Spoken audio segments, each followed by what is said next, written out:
In F1 2019, you'll be invited to start your career by selecting a Formula 2 team. Driving for this team, you'll experience some key moments of a Formula 2 season, a thrill-packed racing championship in its own right, and the springboard to Formula 1.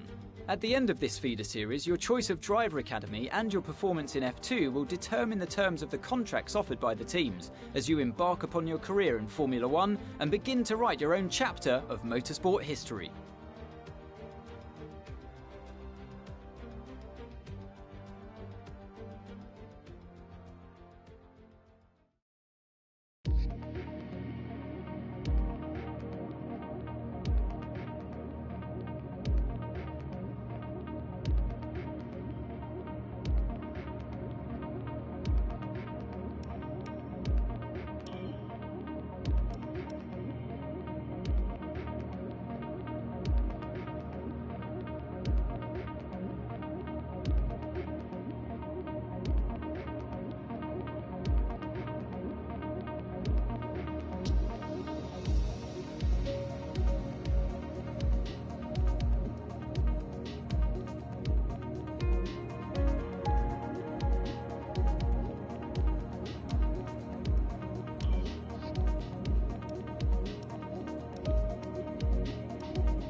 Charous's new driver really commanding the race here.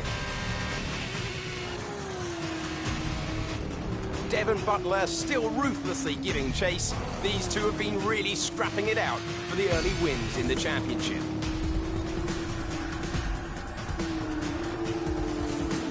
And something's wrong. Butler sees his chance. Some kind of mechanical failure. Picking up speed again. It's unclear what the issue was. Can they still finish this race? Looks like an issue with the turbo. You've lost some speed at the top end, but you're very close to the finish. You can still compete and get some points here. Don't give up. Just do the best you can. We're all behind you.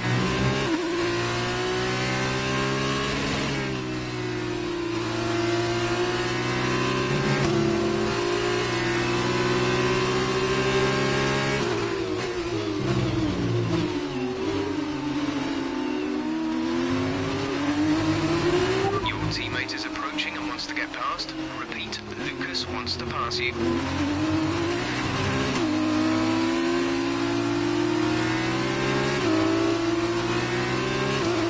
That's great. Lucas can push on now. Lucas wants me to pass on his thanks. I know it's frustrating, but you made the right call for the team. Now we're all with you. Just bring it home as best you can.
race.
You stepped up and achieved what we asked.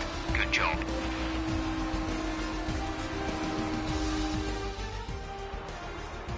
So Charus have won it, and what a great race it was. Davide, what do you think made the difference here? I think what won them the race was their ability to adapt. At every point, they delivered what was needed. They were calm and steady when they needed to be, but they were ruthless and aggressive when it was demanded of them. There wasn't anything out there that they weren't prepared to handle. Let's see if they can keep it up this season. It's time for those well-deserved celebrations. They may be one of the newer teams to join F2, but the Charus team have shown they're a force to be reckoned with, taking home the victory. Well done to everyone on the team.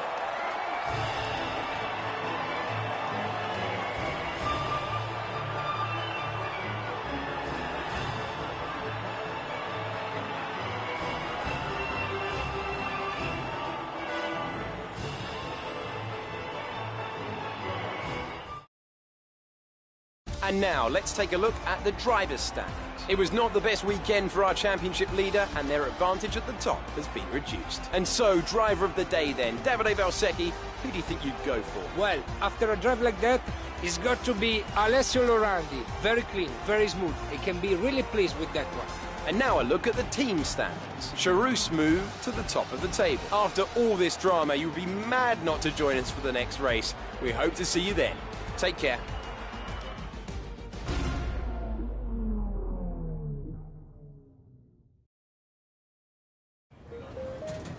There you are. That was an exciting race. It definitely got people talking about you, which means I was able to secure a quick interview. Okay, we're all set over here. Just a minute. Remember, anything you say to the press can go very, very public. So be relaxed, but also be conscious of what you're saying and how it might come across to other people, okay? I think we're ready. Great. So Emma keeps telling me you're the one to watch this season. If that's true, you'll be doing plenty of these. Just remember, be yourself. And the more you can give me, the better this will go. Right, stand here. Turn a little this way for me. Perfect. Ready? An exciting race today. Let's get your perspective. So you and Lucas are new to the team. How are you settling in? Okay, so how did you feel about being ordered to give up the position to Lucas?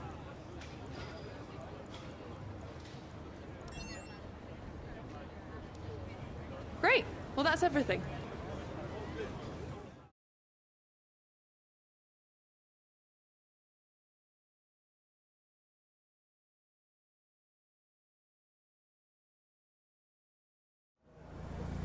Hey, look. I know that wasn't easy letting me pass, but it was the right choice. It was good driving. Yeah, that's how I describe it, mate. Just good, not great. 1 in 6. 1 in 6 makes the leap to F1. The other 5 are still watching their less talented teammates collect all their points. Shame, really. A lot of great drivers never get their chance because they do it all for the team. Those teams got us here. Yeah, but it's the drivers that take the risk. We should get the rewards. You ever won a race in F1? That's how winners think. And remind me, how many F1 races have you won? You watch this space. At the end of this championship, I'll be the one lifting the trophy, and I won't use my teammates to nick the podium. Okay, I'm out. You believe what you want, Devon, but it's still early days. He's either very clever or you're just a pushover. You really think if the situation was reversed, he'd do the same for you? You want to start looking out for yourself. No one else will.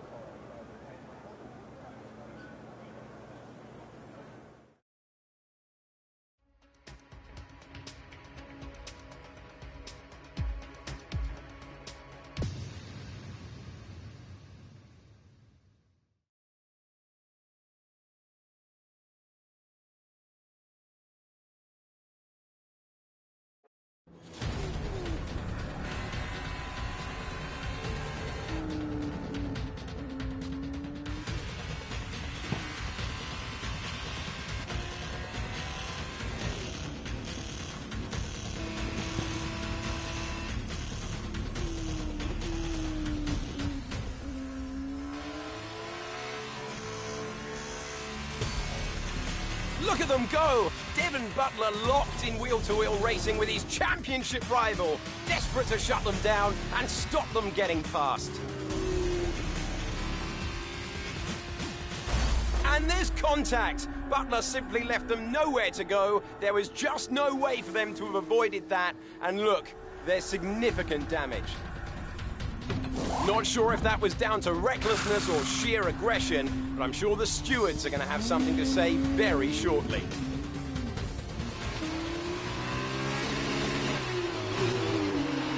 Don't give up. You're still in this race.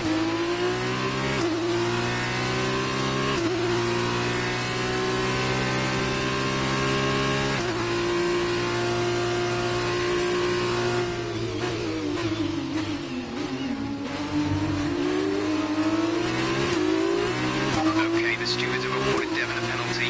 Push on. You can still catch him. You can still beat him.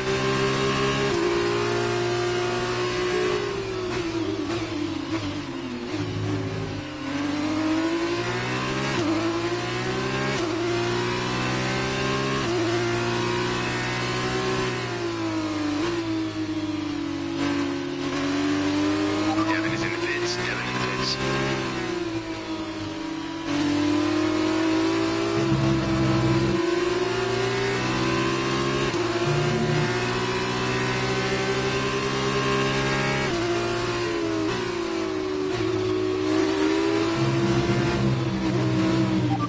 Currently in 6th place, P6.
done. Good finish. You stepped up and achieved what we asked. Good job.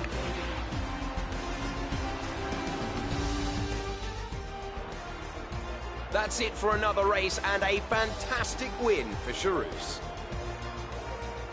So, Davide, what did you make of that? Well, it was a bit of a roller coaster, I think. There will be a lot of cheering for today's winner. Frankly, I'm amazed that Devon Butler only received a penalty for that collision rule.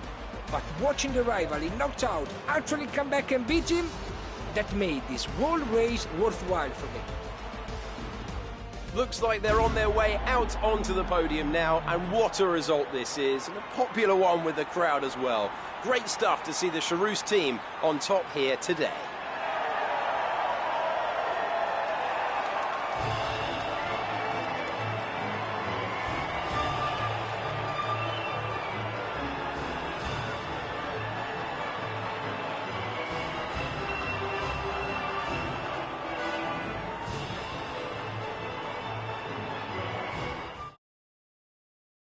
After this round of the World Championship, here's how things look in the drivers' table. There's been a lead change at the top of the championship after a superb performance. And now, Davide Valsecchi, let me ask you, who is your driver of the day? I have to give it to Roberto Meri. Was probably one of his best drivers of the season, and I was very impressed. And here's how things are shaping up in the team's championship. Charus moved further clear at the top of the table.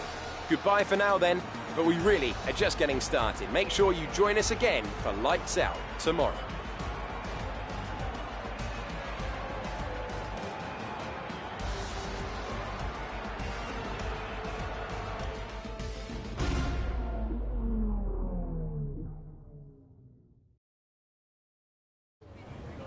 Good day today. Let's have your take on it. Well, that was a great recovery today. Did you think... So did you ever think you'd get the place back from Devon?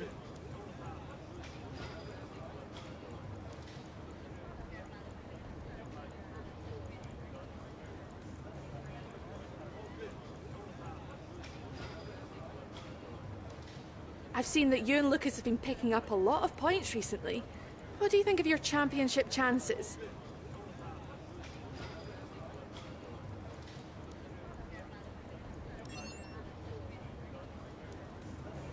Appreciate your time.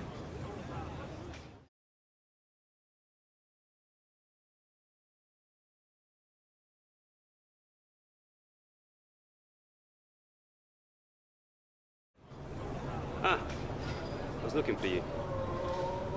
Well, what can I say? I guess there's no other way to put this, but I'm sorry. I'm sorry for ever giving you the common respect that all racers deserve, because you don't deserve it, neither of you do. That was the dirtiest driving I've ever seen. Ridiculous. My thoughts exactly. I'm taking my line and I get smashed into? I'm fine, by the way, thanks for asking. And then I'm penalized for the privilege. You're unbelievable. You deserved every second of that penalty, maybe more. I mean, aside from trashing the car, did you ever stop to think that maybe someone could get hurt? Yeah. Me? Fine, but winning at any cost is your strategy, not ours. You better watch yourself. Whatever. Don't let him get in your head. He knows you're a better driver. So, on the track, stay away from him. He will try to force you into contact. That's how he wins, yeah? Let's get ready for the press briefing.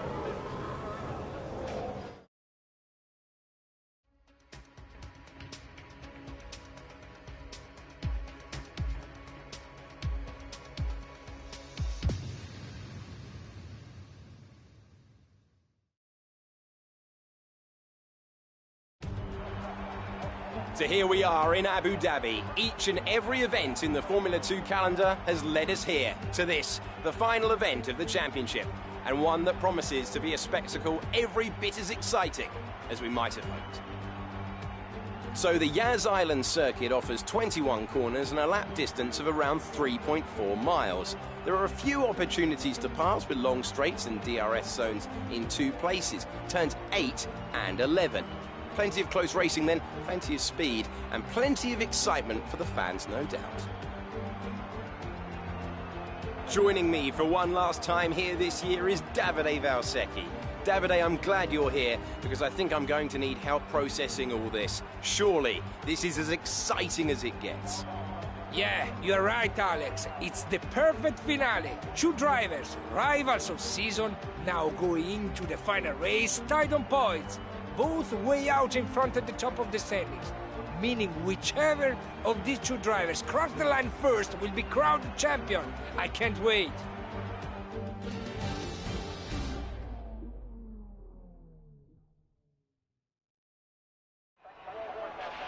Okay, this is it. Last race of the season. All you have to do is finish in the points ahead of Devon, and the next time we see each other, you'll be the F2 World Champion. No pressure.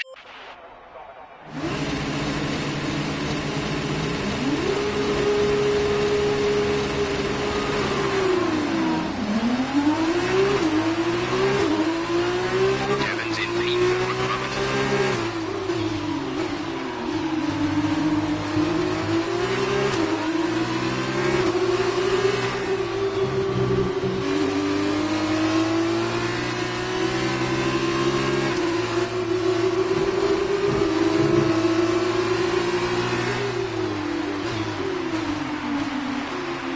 Butler ahead.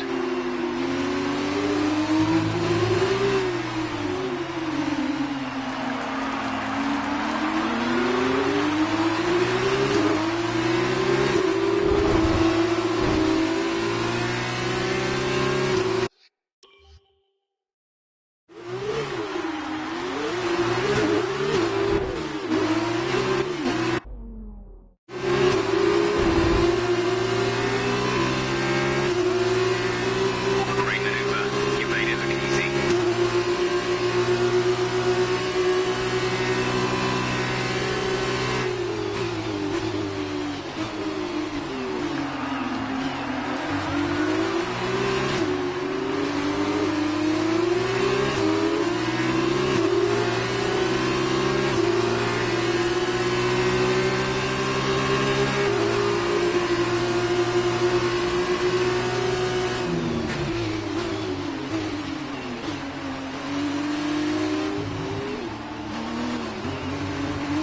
That's a strong start. Well done.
17.4 seconds.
achieved what we asked.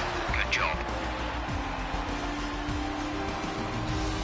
It's been my privilege over the years to witness a number of great sporting events, and here's another to add to that prestigious list. It's the ultimate dream for any racing driver.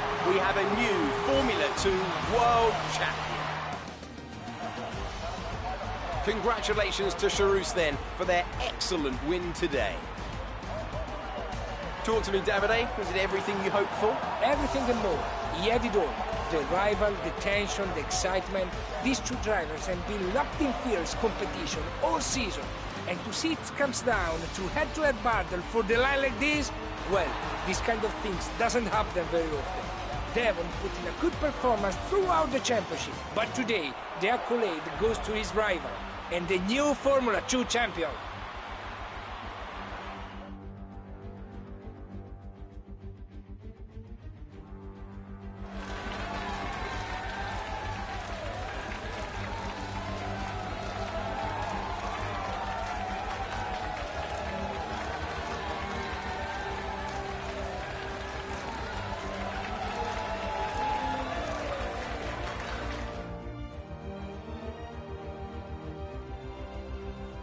That result also seals the Formula 2 World Championship title.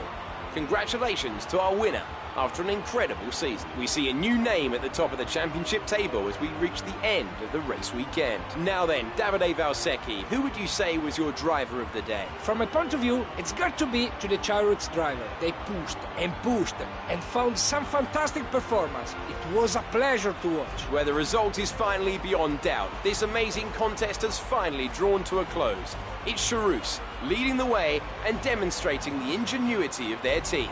They are Formula 2 team champions. And after all that excitement, I think it's time for a lie down. Thanks for joining us, and we'll see you when Formula 2 returns.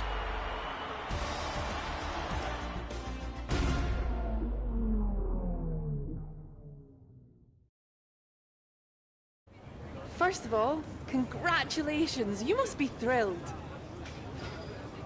Wow, you're the driver's champion. How does it feel?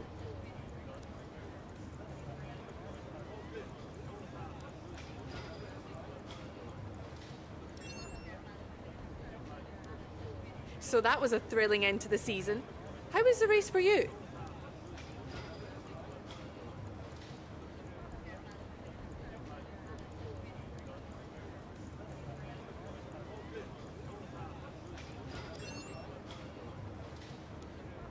Wow, we've been hearing rumours of a possible future for you in Formula 1. Care to comment?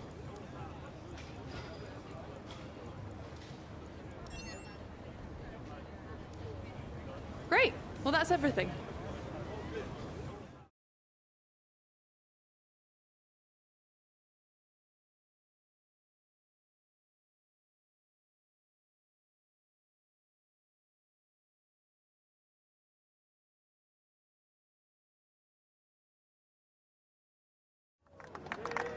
Congratulations, mate.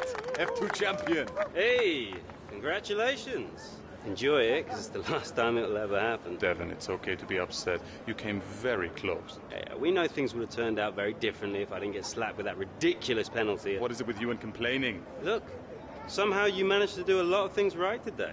That's great. You needed the win, I didn't. For me, this was always just a stepping stone to F1.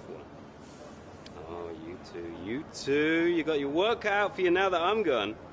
See, you're going to have to prove to everyone it was more than just luck that got you here. Sure. Winning one race is luck. Winning the championship is talent. Really?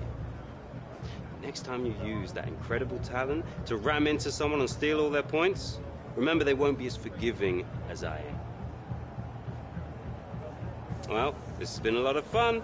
I gotta run. Things to sign, important paperwork and all that. I'm sure you understand. Ciao! So, with this big win, you're going to be getting a lot of interest. All I can say is choose wisely, or else you might end up with someone like Devon as your teammate. Come on, let's go celebrate.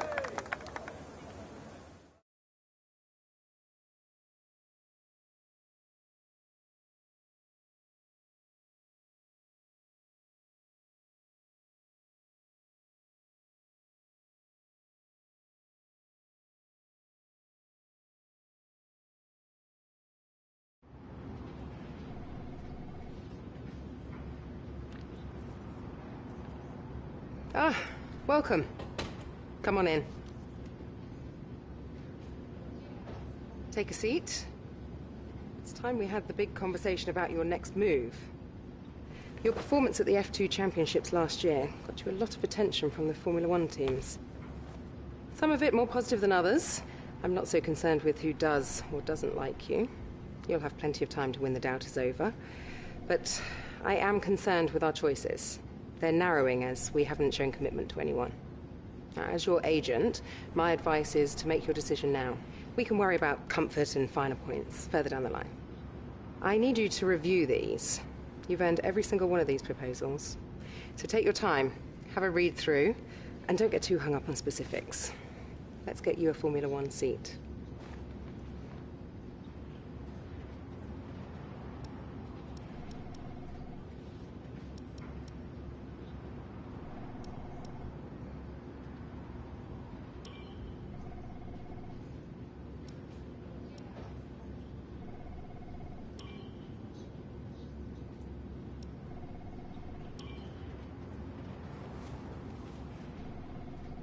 Excellent choice. From my conversations with them, they're going to be very excited to pursue this opportunity with you. I'll let them know our intentions immediately. I'll have to clean up some final details with them, but that's what you pay me for. Other than that, congratulations. You've earned it.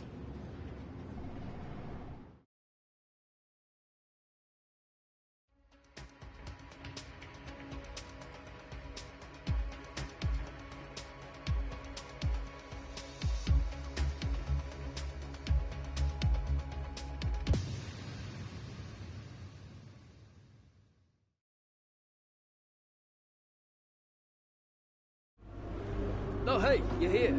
I'll catch up with you. Sorry, I'm just on my way out, but your workstation's at the back over there.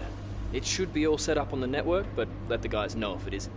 From there, you can access all the data you need to help us direct development of the car. Get yourself settled, and then head out to practice when you're ready. I'll catch up with you later, okay?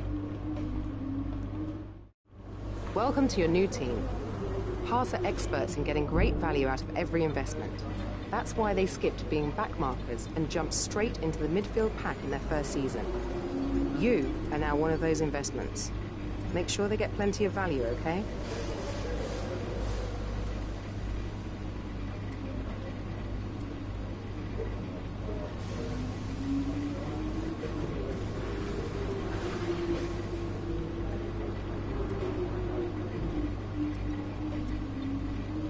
Winning rivalries is a great way to earn respect from your team and around the paddock, which will help make it easier to negotiate favourable contracts.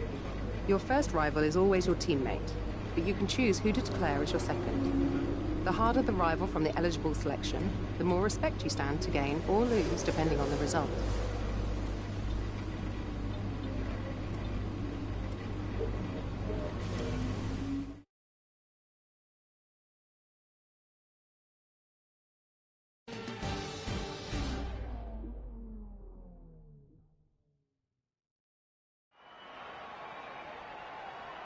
Welcome to Melbourne and the inaugural event of the F1 2019 Championship season. The session is starting shortly and there's a real sense of anticipation in the air. A feeling that anything can happen this year, and if it does, well, this weekend could be the opening chapter to one of the most exciting F1 seasons ever.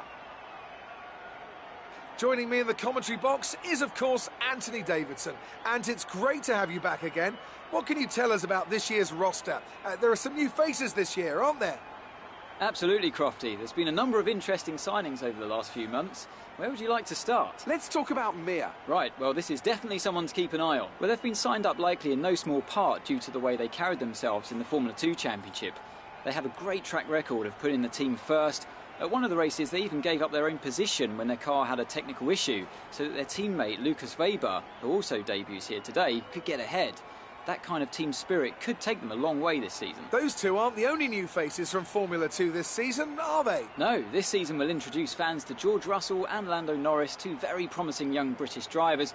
Plus, we'll meet Alexander Albon from Thailand, and finally, Devon Butler. Now, Devon was a bit of a controversial figure in Formula 2 last year. He racked up a lot of penalties over the course of the season, including one where he collided with his closest rival. It was an arsey clip. Now, certainly after the event, they were nothing but professional in terms of how they spoke about the incident with Devon, but it's hard to imagine them being as polite about it behind closed doors. I think this rival will be one to keep an eye on over the next few races, as both drivers take their first steps into the world of Formula One.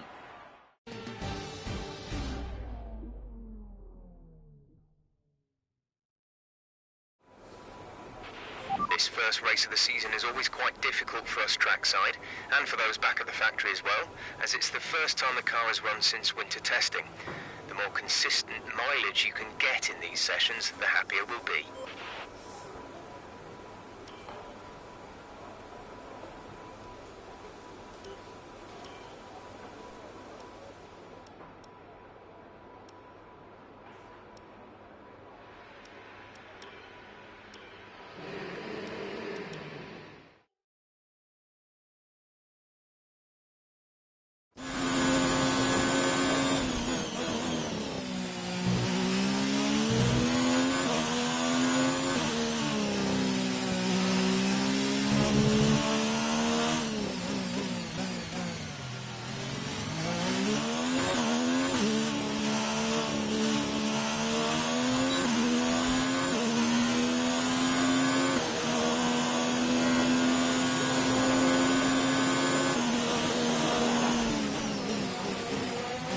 Modern F1 cars rely on more than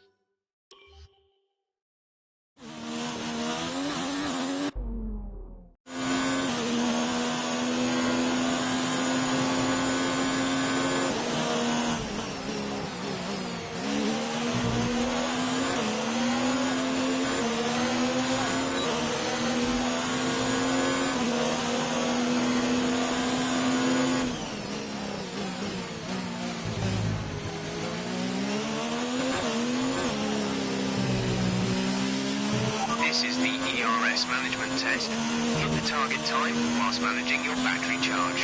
The more efficiently you use energy throughout the lap, the higher you will score.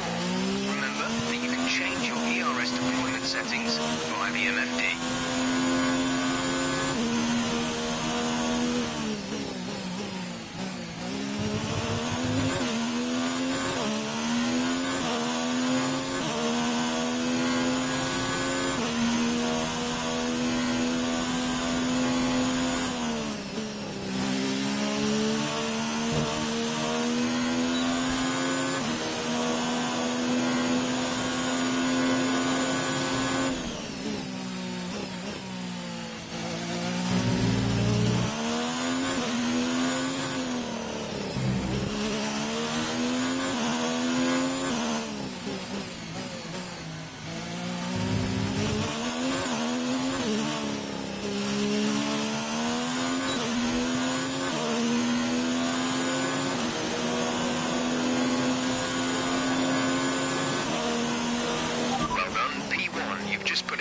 Lap of the session so far.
The session has drawn to a close, so let's review our...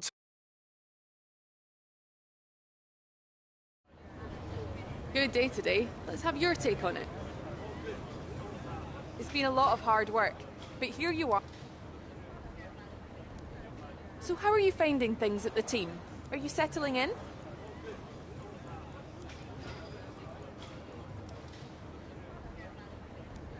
What are you expecting out of this season? Are you just aiming to find your feet in Formula One, or do you see something more? Great. Well, that's everything.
We're just about ready to kick off today's qualifying here in Melbourne.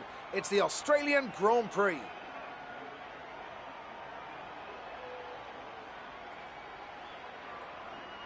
It always looked like the kind of track that asks an awful lot of the rear tyres, such as the frequency of low-speed exits. No matter how good a driver is at managing their throttle application to limit rear slip, they can't always overcome a car that's inherently bad at looking after its rear tyres. Here we have a lot of low-speed corner exits, which means a whole load of energy, heat and tyre wear.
Excellent lap. We're really pleased.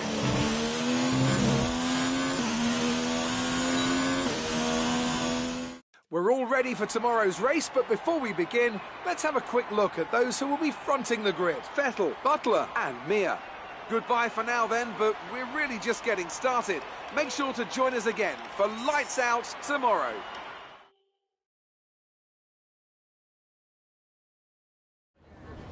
Amazing performance out there. I'm sure you're pretty happy with that. It's been a great qualifying session for you. Are you going to carry that momentum into the race? Qualifying is over and Devon is on the front of the grid.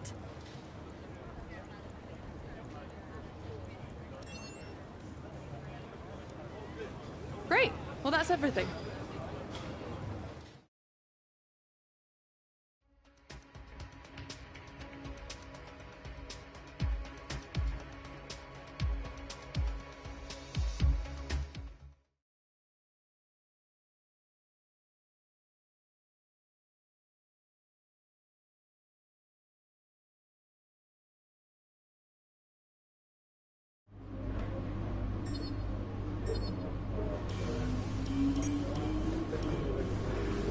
Well done.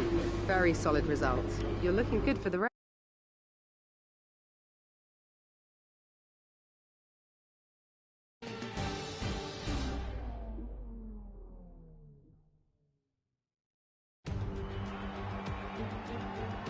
New drivers, new cars, it's a new Formula One season. But it's the same Albert Park that we've come to know and love for more than 2 decades now that plays host to round 1 of a 21-race championship that takes us from here in Australia across the globe and the eventual season finale at the Yas Island circuit in Abu Dhabi. Just south of Melbourne's downtown business centre is the one and only Albert Park circuit. 3.3 miles of public roads, closed for the weekend of course, make for a bumpy circuit with little undulation. There are 16 corners around the lake and a couple of good passing opportunities here as well, thanks in part to the DRS zones into turns 1, 3 and 13. We have plenty of changes to the sport this year with tweaks to the regulations, a fresh-looking spread of tyre compounds, and of course some changes to the roster of car manufacturers. It's goodbye to Sauber and hello once again to the classic name of Alfa Romeo in Formula One. It's also goodbye to Force India. They've been rebranded as Racing Point. Joining me to take you through all the action of the 2019 Formula One season is Anthony Davidson. And it's great to have you with us. Thanks, Crofty. Always happy to be here, and I'm looking forward to getting underway. Last year was Mercedes' 5th Constructors' title in a row, although for the first half of the season it was absolutely neck and neck with the Ferraris. Hopefully this year we can see the chasing pack take that final step, as I'd love to see a championship contest all the way up to the final race in Abu Dhabi. Another story to keep an eye on is the performance of Red Bull, who have switched to the Honda power unit this year. What that will mean for both their performance and reliability remains to be seen. Off the back of a fantastic qualifying session, it's time to see how our starting grid looks for today's race. Sebastian Vettel has a clear track ahead of him today. He starts in pole position, edging out Devon Butler, who'll start from P2. Looking down the rest of the grid, we have Mir, Bottas, Lewis Hamilton and Leclerc, Weber, Verstappen, Perez and Lando Norris, Magnussen, Hülkenberg, Lance Stroll and Gasly, Ricciardo, Raikkonen, Antonio Giovinazzi and Daniel Kvyat. Russell and Robert Kubica takes the last spot on the grid. And with lights out just moments away, it's time to go down to the track.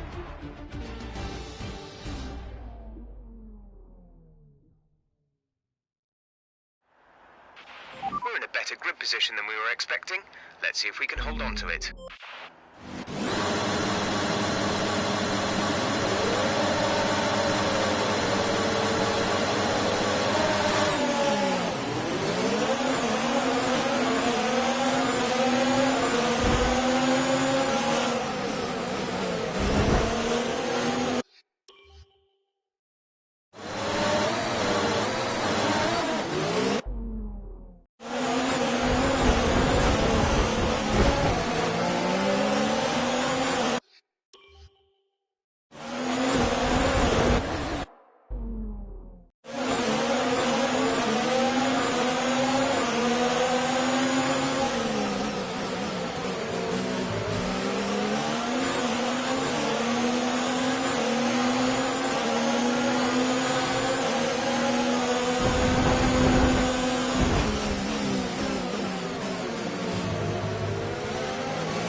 The drag reduction system, or A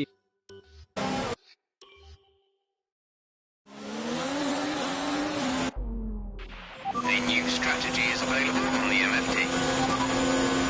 Copy.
Complete, go now.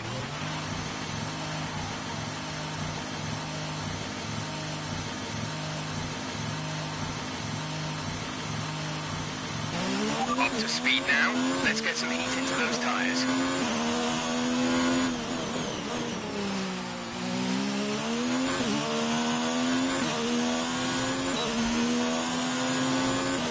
Fuel target is +1. Faster engine modes are available.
Seconds.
this up.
Check your MFD.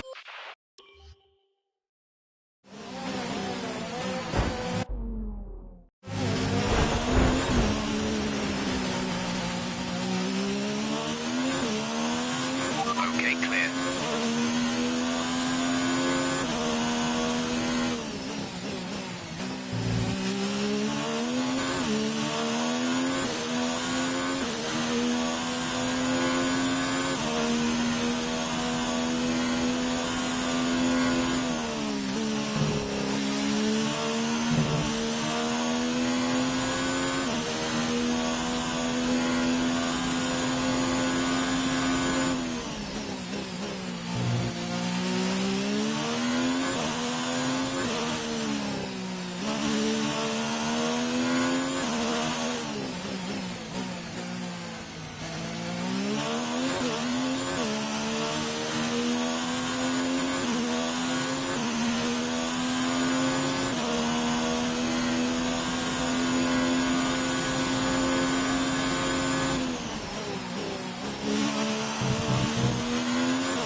Gap to car in front is 2.3 seconds.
Stop.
Yours is 1.6 seconds.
Seconds.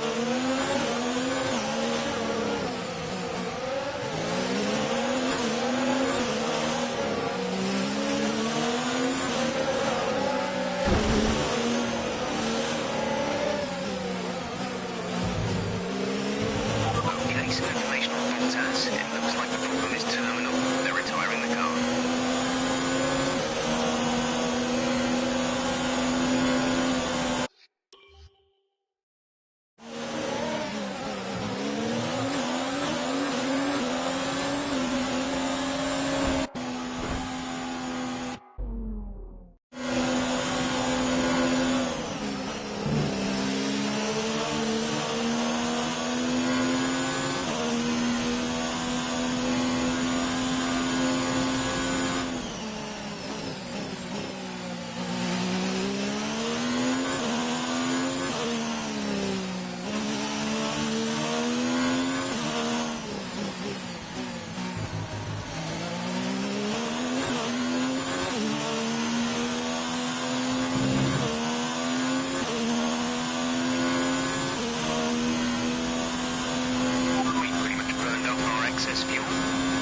Target soon. Don't wait too long to turn the engine down.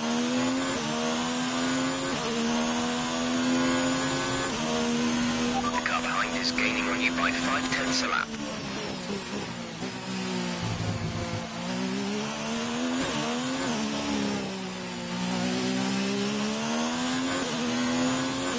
There's 3 laps of fuel remaining.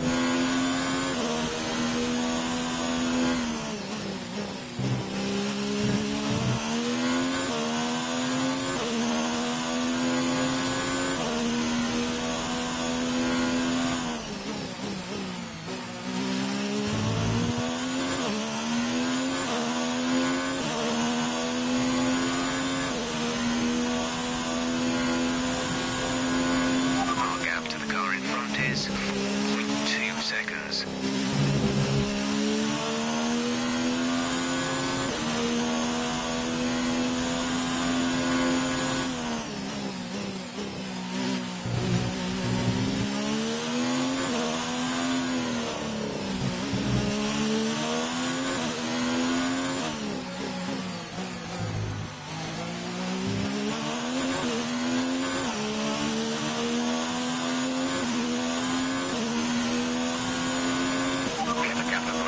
Seconds between you and the next car.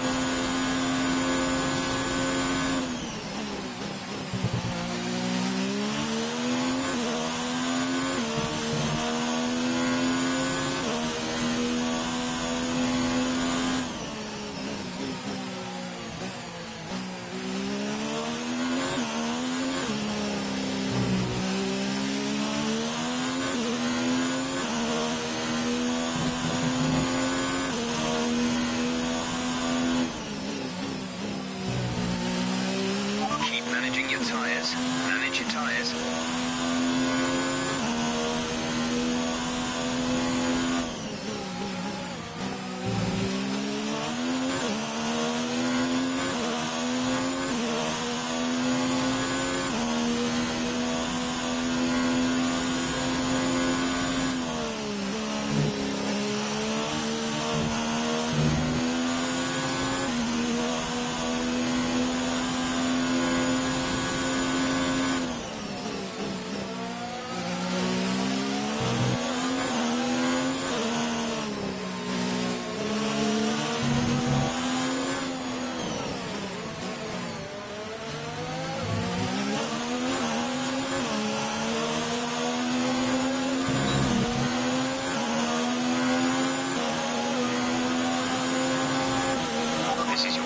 runner, final lap of the race.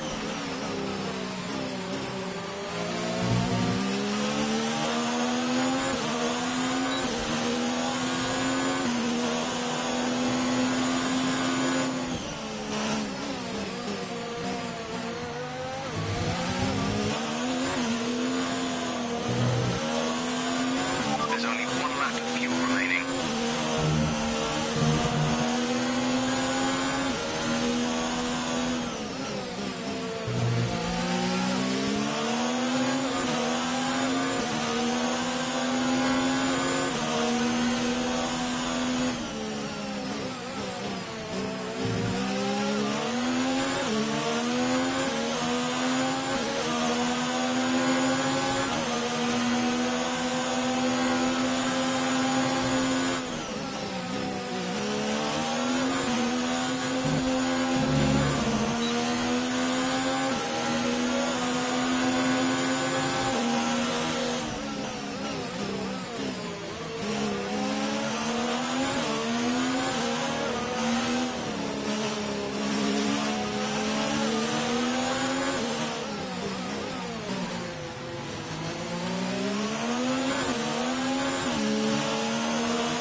Okay, pick up rubber and bring it home.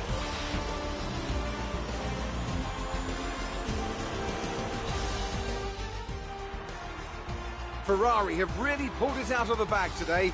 It's a great win. Anthony Davidson, how do you think they were able to set themselves apart today? Well, this was a real team victory. They put together a solid strategy today that appeared well suited to the conditions out on track. The driver did everything that was expected of them in the moment to really execute the team's plan to perfection. A shining example of how F1 really is a team sport. Here come our winners now. A thrilling race and a tremendous effort by Ferrari. Their history is well known, so it's no surprise to fans the world over to see them come out on top once again.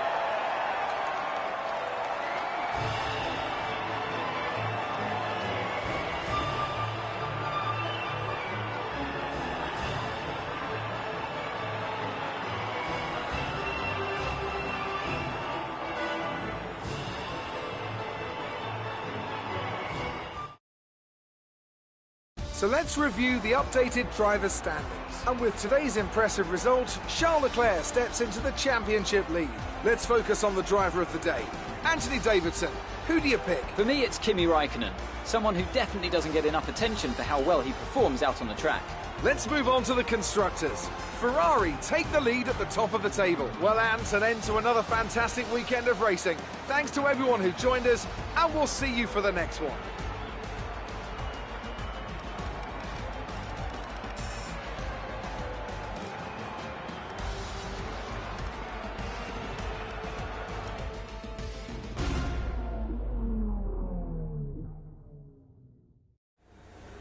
Amazing performance out there.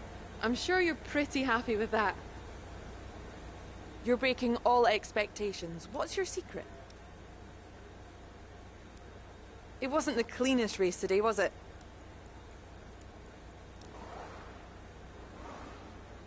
How do you think Devon will react to having not been able to finish today's race?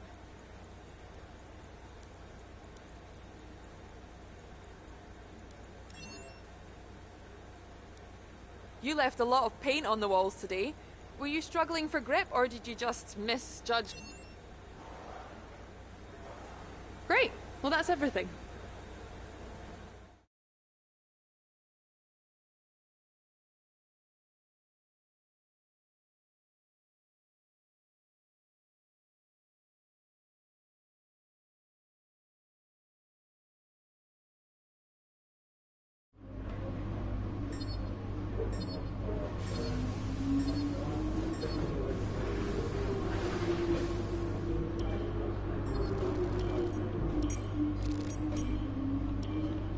Great work. That's exactly the kind of result I'm looking for. Keep it up. Looks like one of your rivals has also been invited to a historical event.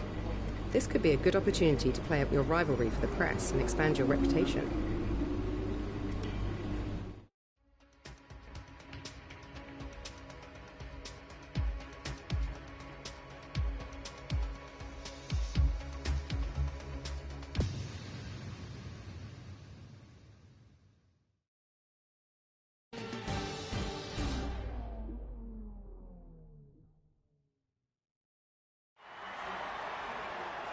Welcome to today's invitational event, where some of the world's finest drivers will be treating us to a special exhibition of some of the sport's most iconic cars.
Practice sessions are vital for the continuing development of the car.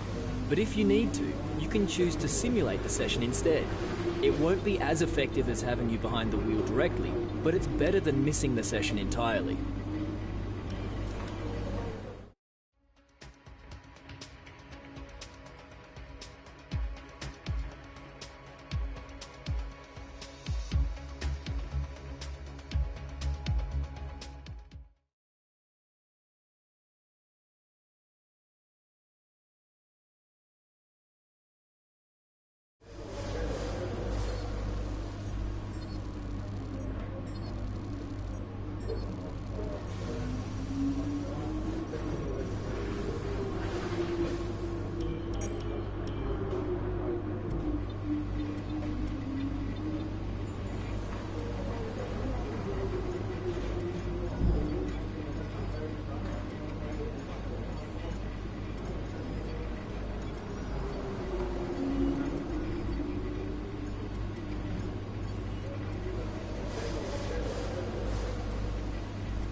Bahrain qualifying is nearly upon us and the drivers look as if they're all geared up to go.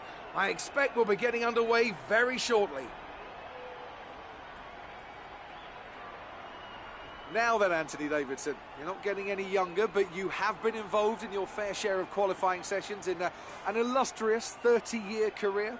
How do you deal with the pressure when you have that one chance to deliver a perfect lap? It's not so much about dealing with the pressure, it's more about how you approach the risk and just how much of it are you willing to take. You're constantly balancing the car on the edge of grip from braking, cornering and traction, and over the course of a lap, it's easy to get that balance wrong, and that's why achieving the perfect lap is almost impossible. As you say, I've been doing this 30 years now, and it never gets any easier.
Position. Well done.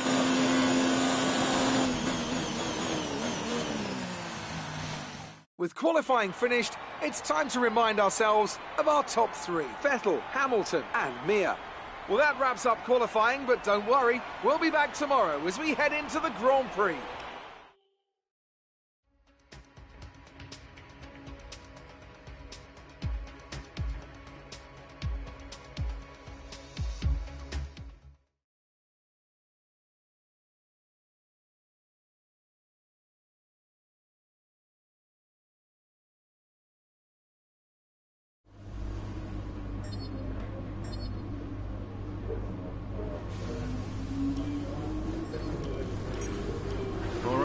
I think we can call that a successful qualifying. We should be in with a good chance in the race.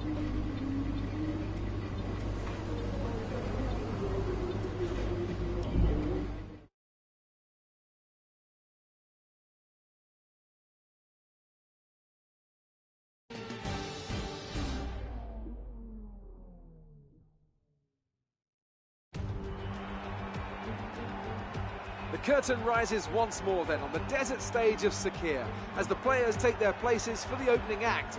Will they enthrall us like they did in 2014 with that titanic battle between Nico Rosberg and Lewis Hamilton? Well, we'll find out shortly as we get underway here in Bahrain. We go racing today around 3.36 miles of the magnificent Bahrain International Circuit, with 15 corners and 2 good passing opportunities into turns 1 and 4. Keep an eye out for drivers locking the front left tyre into the tricky braking zone of turn 10.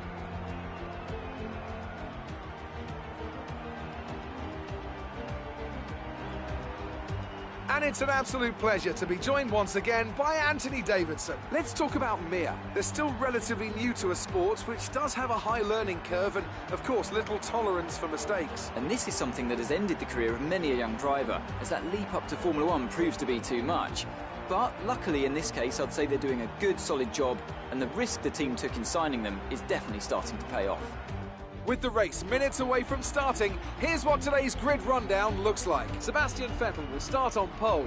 Fantastic qualifying from the multiple world champion. And Lewis Hamilton completes the front row. Considering the rest of the grid, we have Mir, Leclerc, Valtteri Bottas, and Verstappen, Weber, Butler, Perez, and Kevin Magnussen, Norris, Kvyat, Nico Hülkenberg, and Raikkonen, Stroll, Giovinazzi, Daniel Ricciardo, and Pierre Gasly. Russell and Robert Kubica takes the last spot on the grid. And now it's time to head down to the track.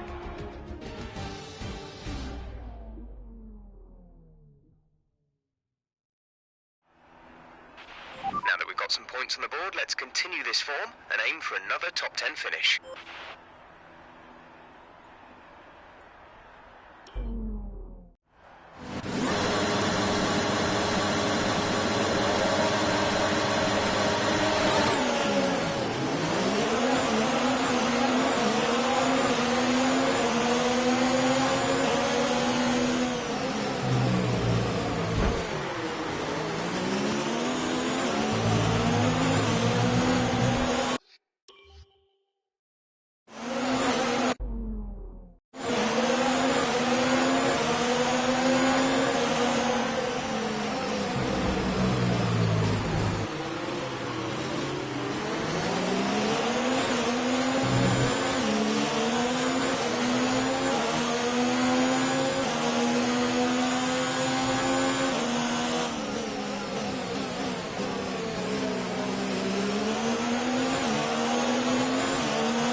Go, go, go.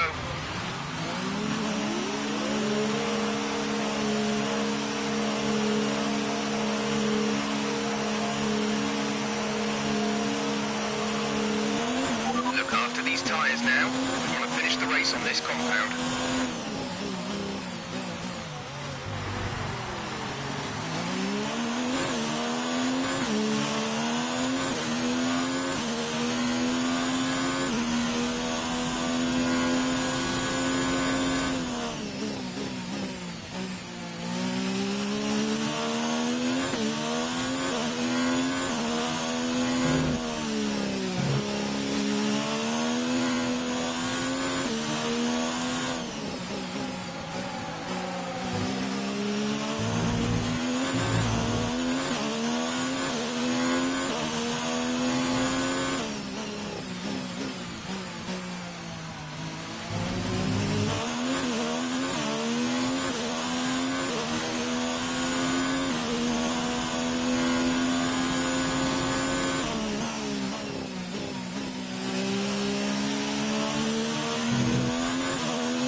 Is being enabled this lap. We can use DRS when you are within 1 second of the car ahead and in the DRS zone.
7 seconds.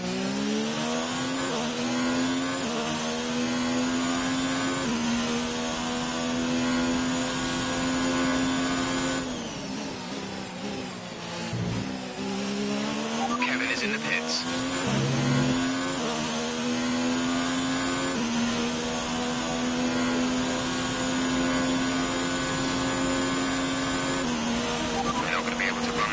Engine mode much longer. We're about a lap over target. Drop down to mix too soon.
To teammate behind is 13.0 seconds.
laps of fuel remaining.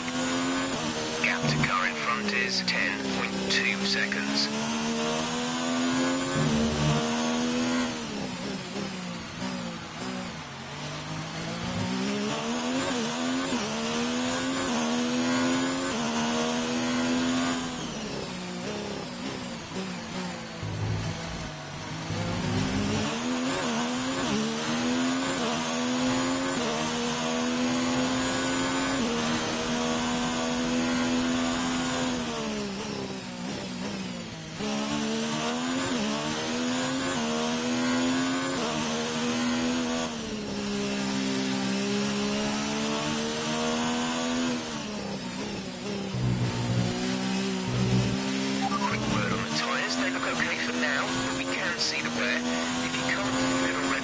Certainly start too soon. Just be careful.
laps of fuel remaining.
Gap ahead is 8.9 seconds.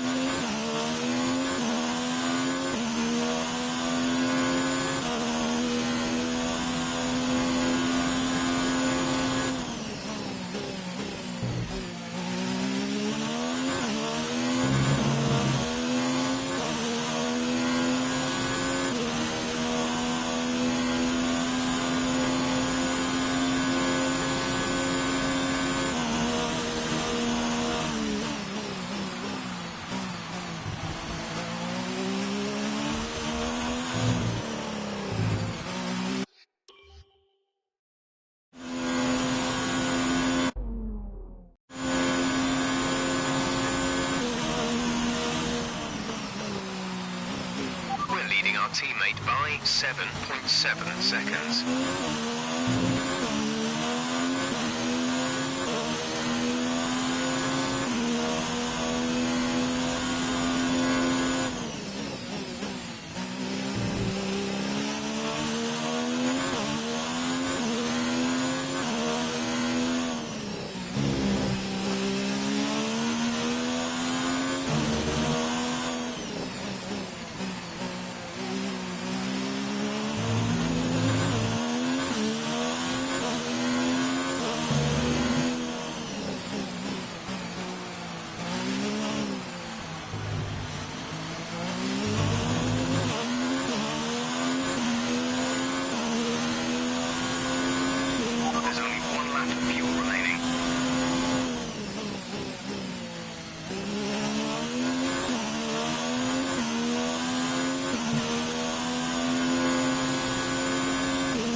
This is your final lap of the race.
Good job, you did really well. Super driving.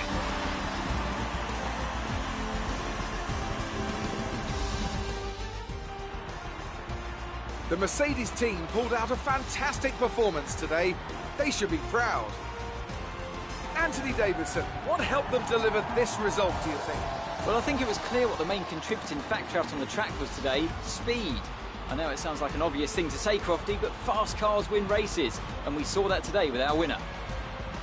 Mercedes are on top form once again after an excellent race weekend. It's great to see them up on that podium once again.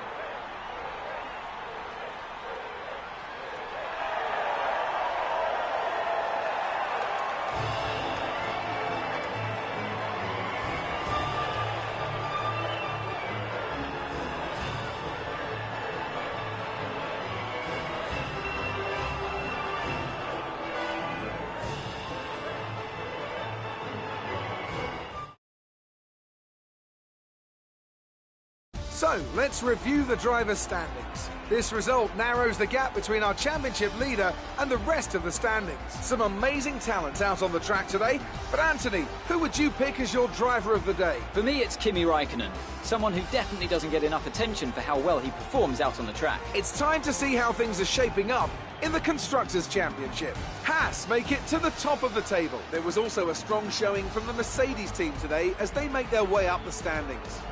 It's been an absolutely wild weekend of Formula One action. I can't wait to see what's next.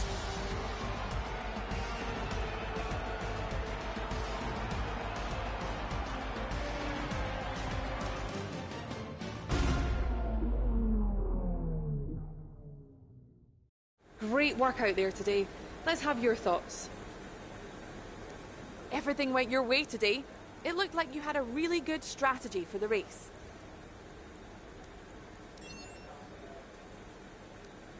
Your team must be ecstatic with how you're performing.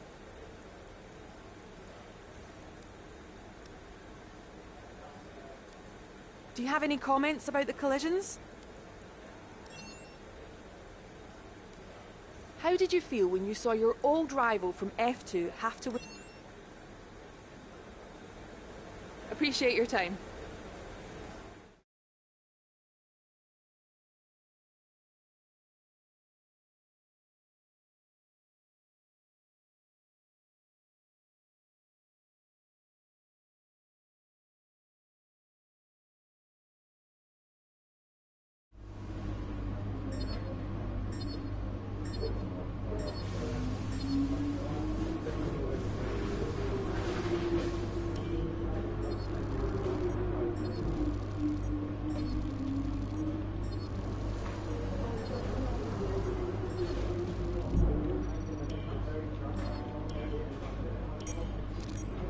Great work this weekend. It was fantastic to see you up on that podium.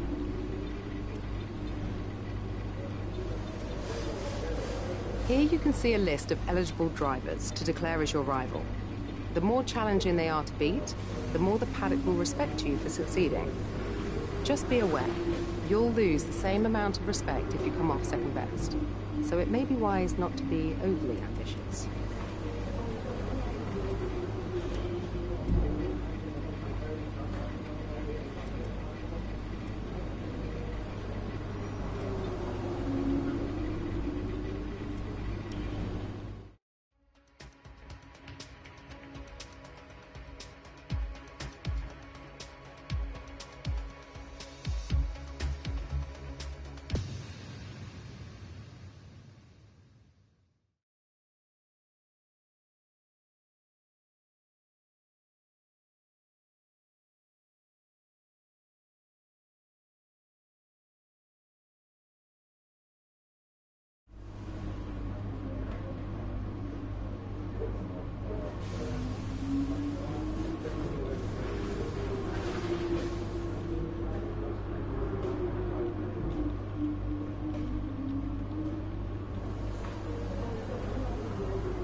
Welcome to Shanghai, China, for what I've no doubt is going to be a fantastic F1 qualifying session. When it comes to getting lap time out of this circuit, it's traditionally been about maximising top speed. Do you simply remove as much downforce as possible, hang on in the corners and max out down the straights? Top speed is a key factor for this circuit. Even if you can achieve the same lap time as someone running less wing than you, chances are you'll find overtaking difficult if you have too much drag.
Vic, you've got pole.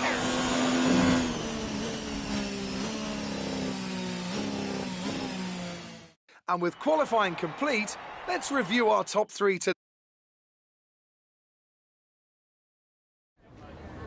Good day today. Let's have your take on it. Are you happy with where you'll be on the grid tomorrow? It's the start of the season. How do you think things are going to go for you?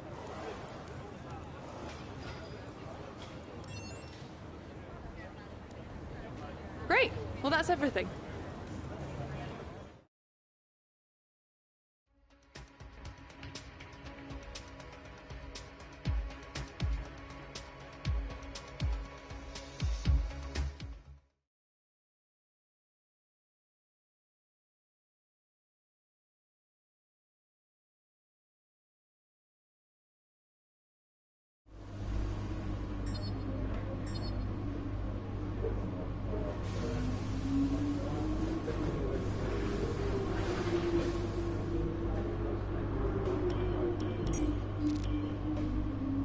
All right, I think we can call that a successful qualifying. We should be in with a good chance in the race.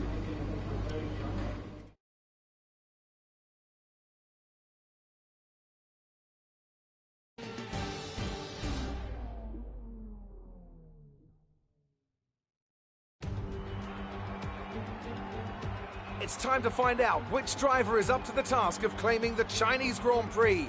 We're here in Shanghai.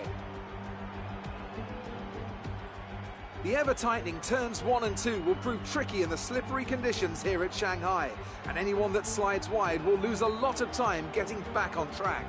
Turn 14 should still be the best place for overtaking, but we'll have to see some improvement in the weather before the drivers can take advantage of that DRS assistance. It's not going to be plain sailing for our drivers today, although with the sky falling as it is, perhaps sailing isn't too far from the truth. Anthony Davidson, could be a wet one today. Great to have you with us. What are your thoughts? It is a touch damp, isn't it?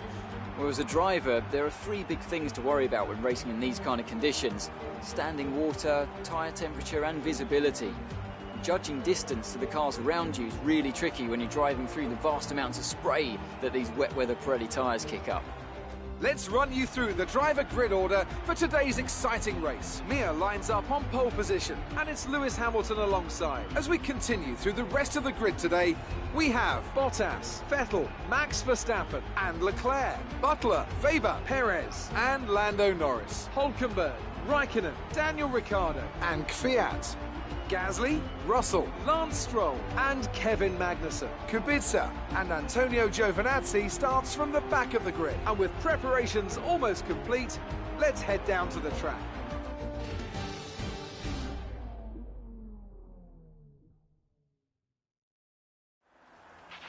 You've done well to put it on pole, but we've still got work to do. Trying to cover the inside line off the start.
this level of damage.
So far.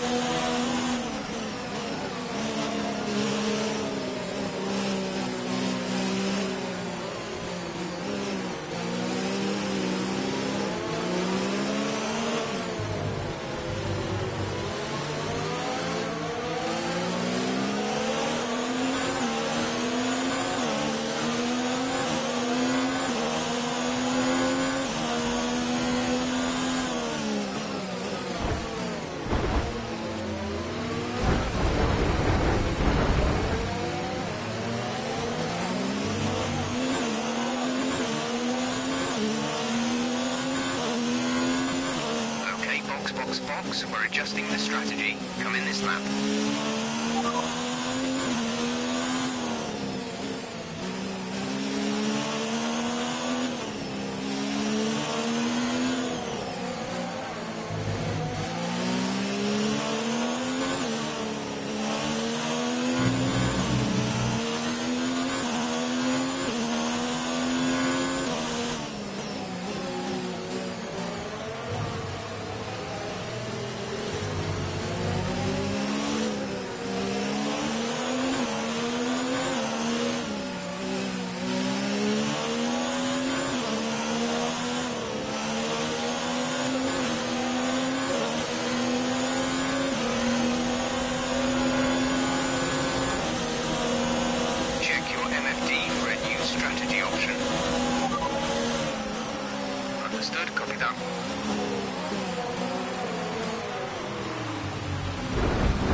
Times are falling off. We want you to pit in for repairs. Box.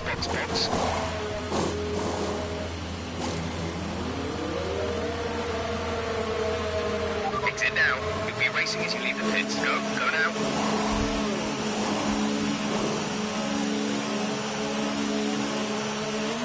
Pit strategy complete. See these tyres through to the end now.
Fastest lap of the race. Keep this up.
Seeing a gap.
Of fuel remaining.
laps of fuel left.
This is your final lap of the race.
for all your hard work out there. That was a strong drive and a good finish. Well done.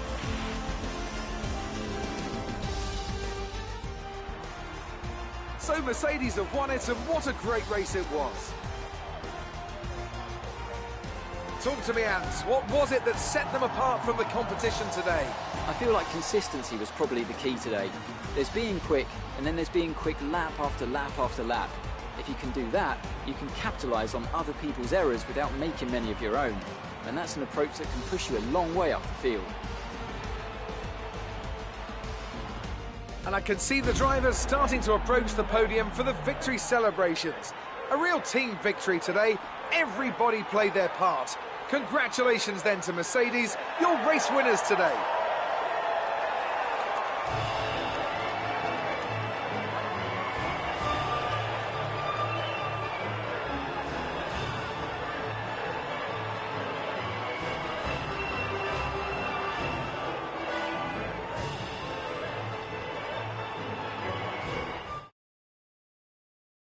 Let's have a quick look at how the drivers' standings have changed. Lewis Hamilton takes the lead of the Drivers' Championship.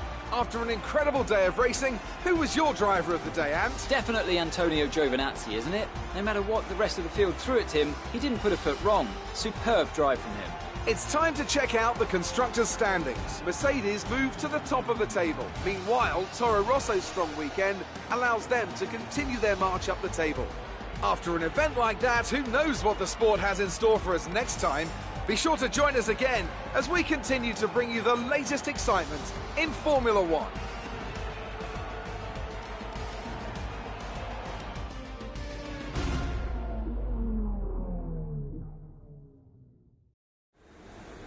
Good day today. Let's have your take on it. You must be thrilled to be up on the podium. You really looked in control of your car out there. Your team must be thrilled. You had a few bumps and scrapes today. Who would you say is at fault? That was a good race for Lucas. Are you pleased to see him doing well?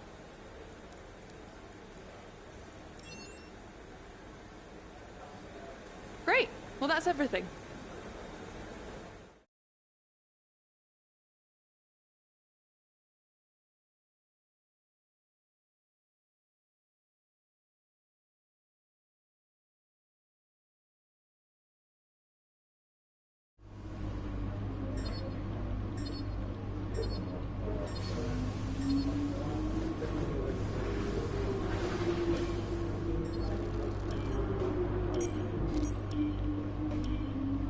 Excellent result today. Finishes like that will look good on your contract reviews. On to the next one. Looks like one of your rivals has also been invited to a historical event. This could be a good opportunity to play up your rivalry for the press and expand your reputation. You're not the only driver to be handed by the press. Emails like the one I've just sent you will give you an insight on how your former Formula 2 rivals are handling the press. Be sure to check your email.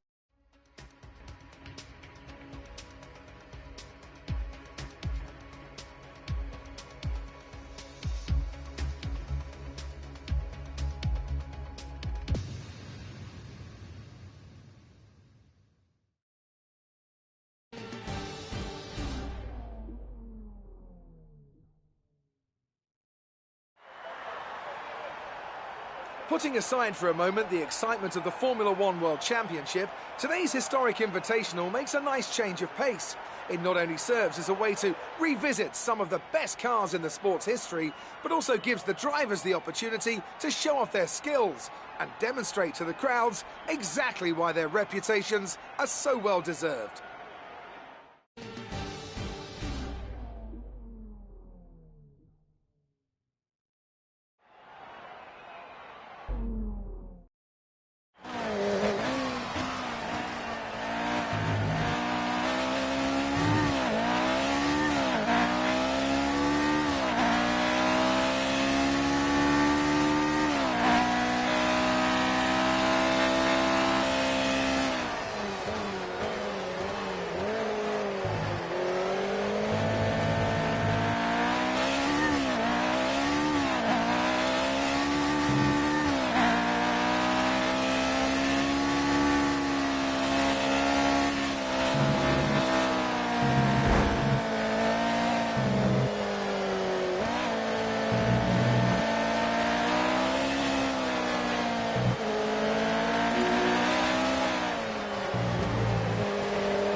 Congratulations on your success in the Invitational event. It might not help you in the championship standings, but it definitely helps to build your reputation.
Welcome to qualifying in the Republic of Azerbaijan.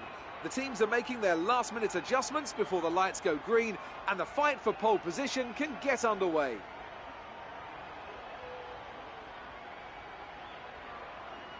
The competition is certainly heating up as we head into today's qualifying. Some impressive times showing up during the previous practice sessions. Anthony Davidson, do you think we can expect a similar level of skill to be showcased during today's qualifier? Well, I certainly hope so. The competition here is extremely tight, and I think we might see some very close times today. Remember, practice isn't just about fastest lap times, though. It's about optimisation, it's about ratifying your decisions. No one's going to be sweating small mistakes here and there, but in qualifying, that all changes. You need to nail that perfect lap or face the consequences, and believe me, that's a lot of pressure.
We're all ready for tomorrow's race, but before we begin, let's have a quick look at those who will be fronting the grid. Hamilton, Leclerc and Sebastian Vettel. Goodbye for now then, but we're really just getting started.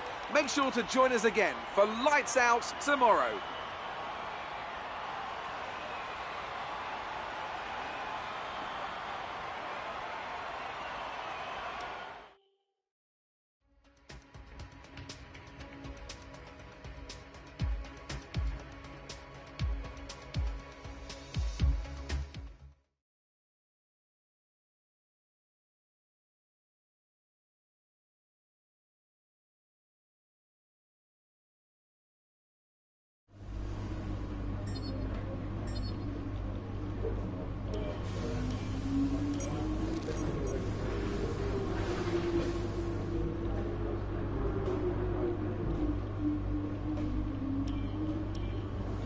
Well done. That was a good qualifying performance.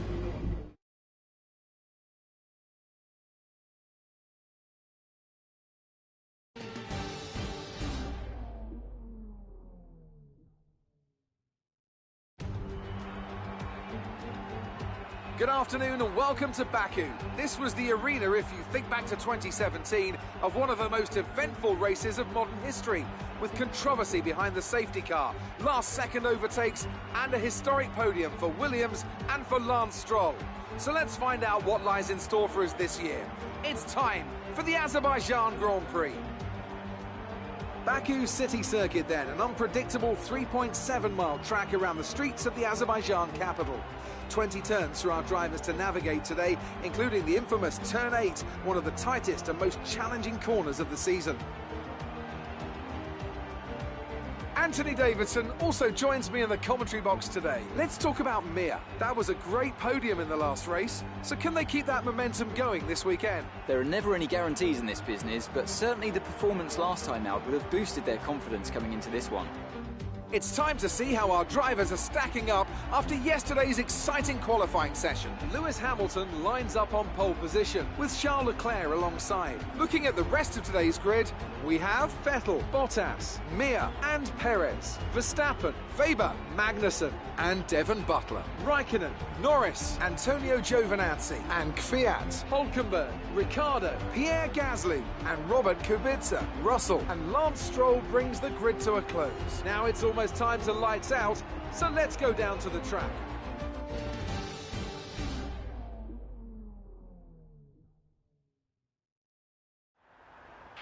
We're predicting an 8th finish or better from you. See what you can do.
box, box. We're adjusting the strategy. Come in this lap.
Engine off, engine off.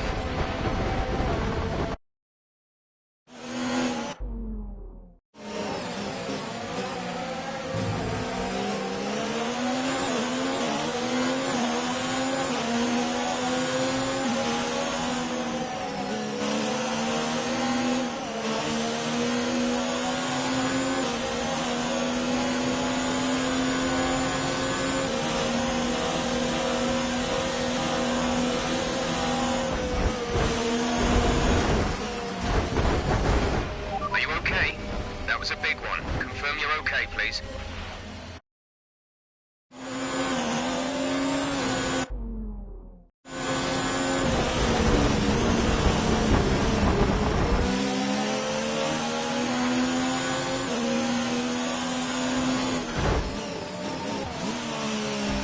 That looked bad. Are you all right?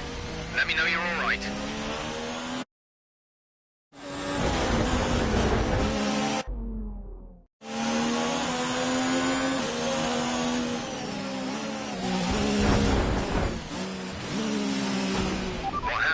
Let me know you're okay.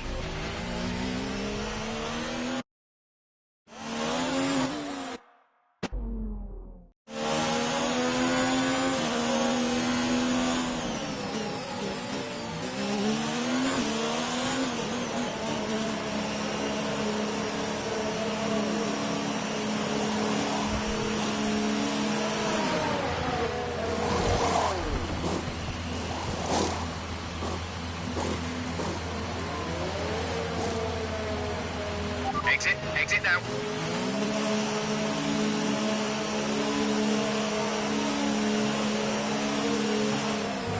That was our last stop. No more scheduled pit stops.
race. DRS is now available.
yourself.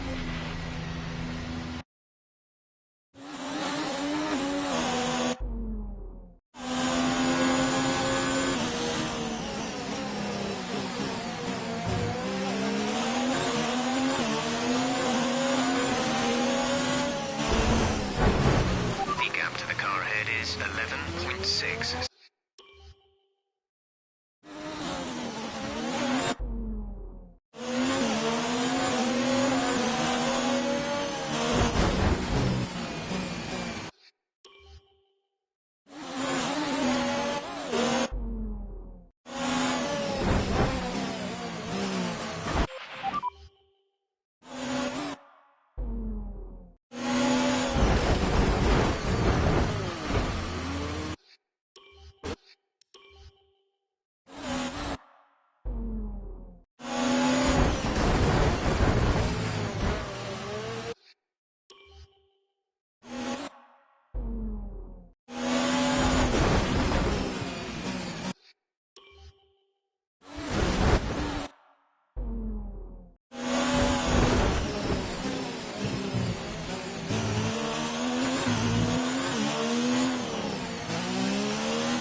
is 14.9 seconds.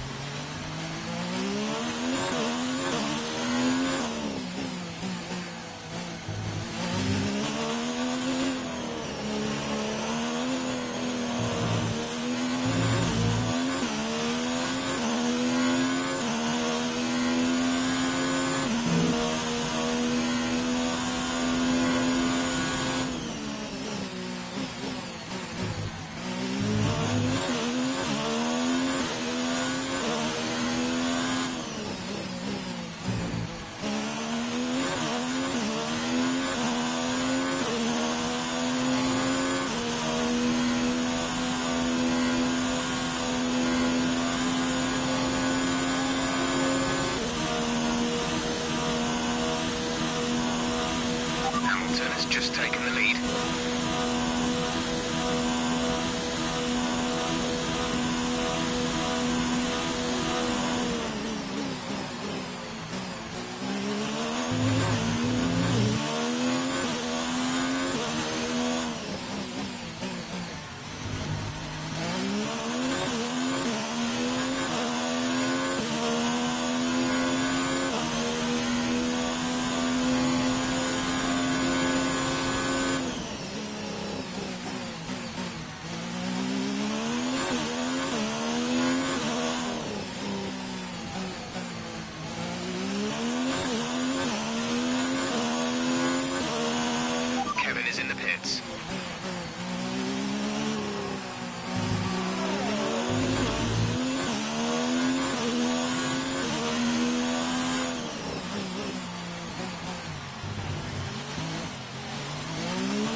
There's a yellow flag ahead.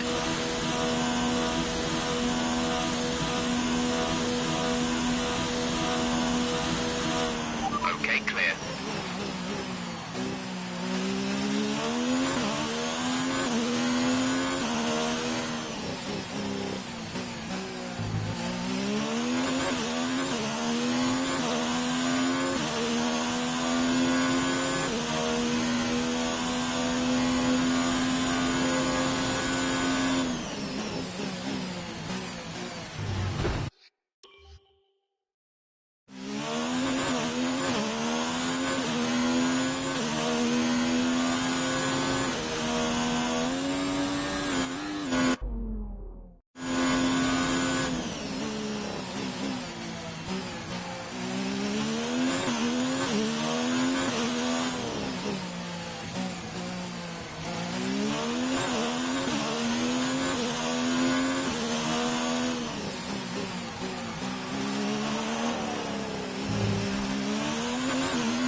There's 5 laps of fuel remaining. Okay, gap ahead is 3.0 seconds.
position on Gasly. They are out of the race.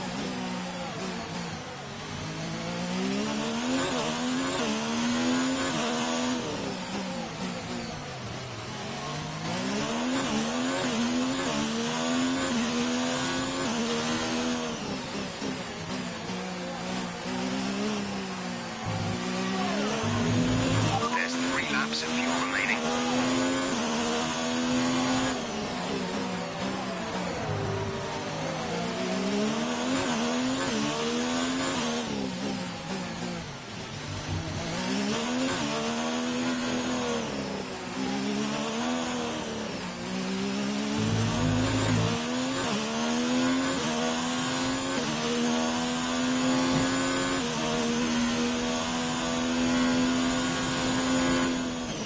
Yellow flag.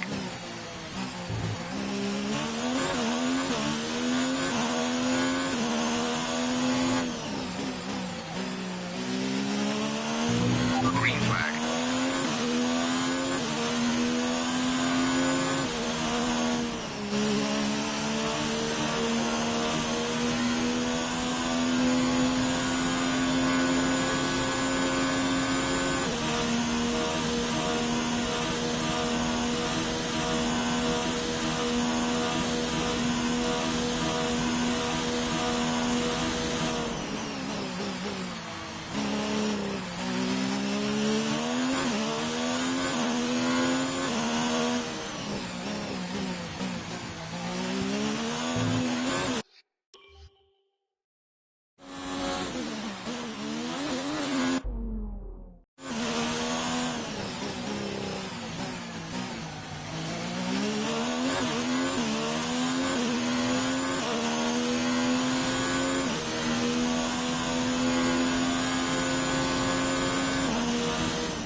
Our gap to the car in front is 2.8 seconds.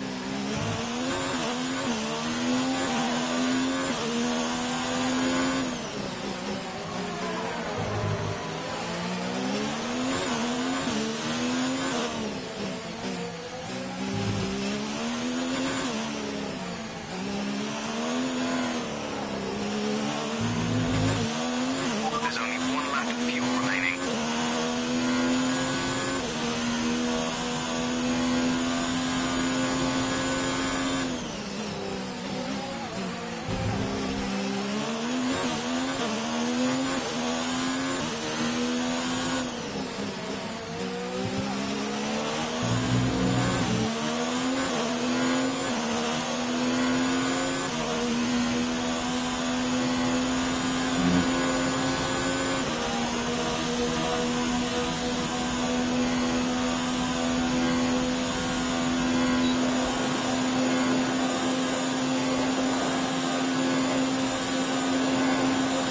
This is your final lap of the race.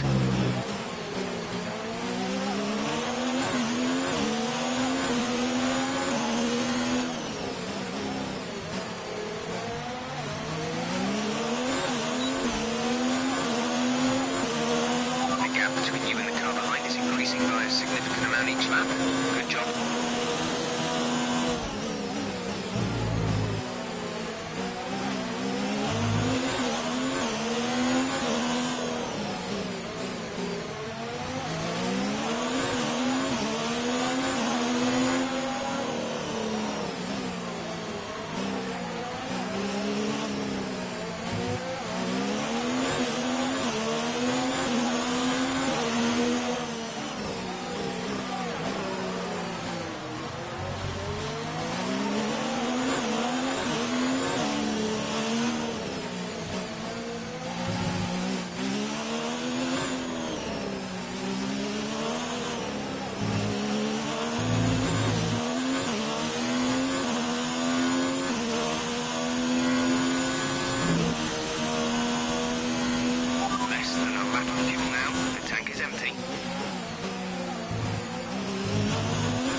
1.8 seconds.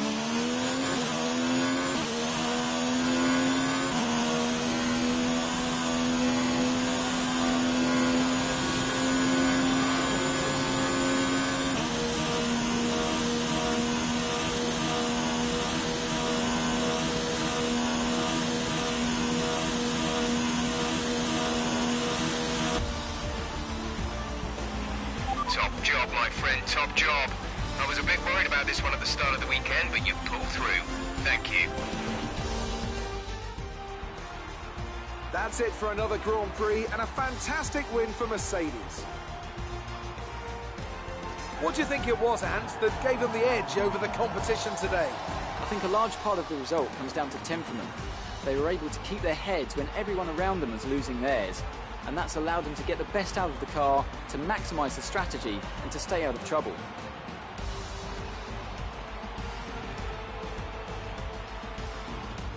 So after a magnificent race, we can now see the drivers making their way to the podium. Once again, it's the Silver Arrows who take top spot, a well-earned victory for Mercedes.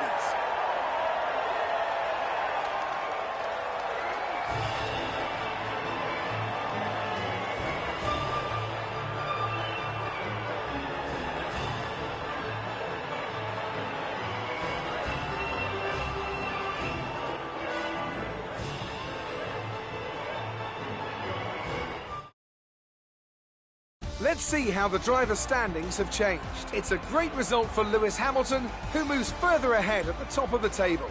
So, Anthony Davidson, who would you rank as your driver of the day? No doubt in my mind, I have to give it to Robert Kubica. Everyone else needs to be taking notes, because that was an absolutely textbook performance from him.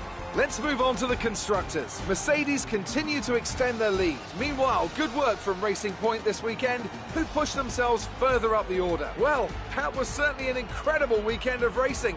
Be sure to join myself and Ant for more exciting Formula One action soon.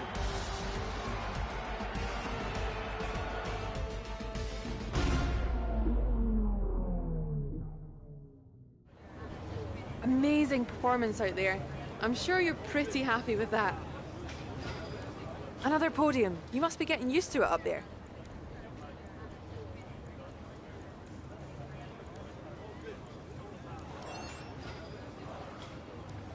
It's safe to say you're smashing everyone's expectations, isn't it?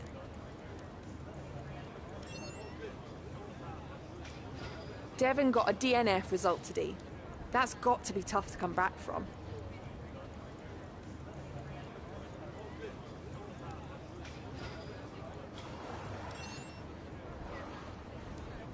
Do you think you were lucky not to end your race with that crash?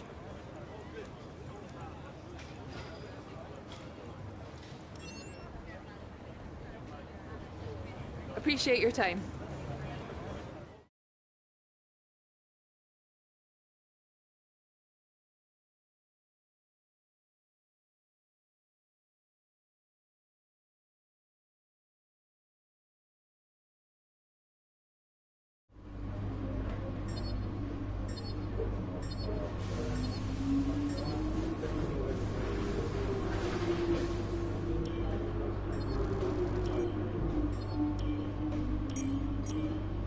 Great work. That's exactly the kind of result I'm looking for. Keep it up.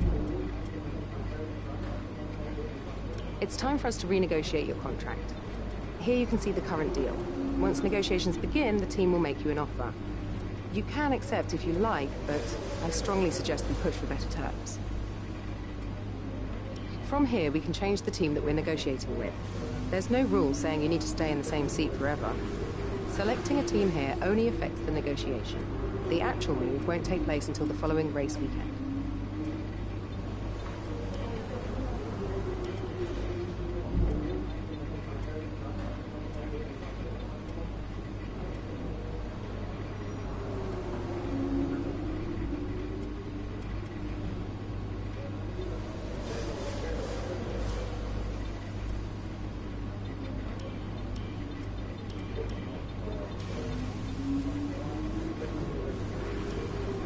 They didn't like those terms.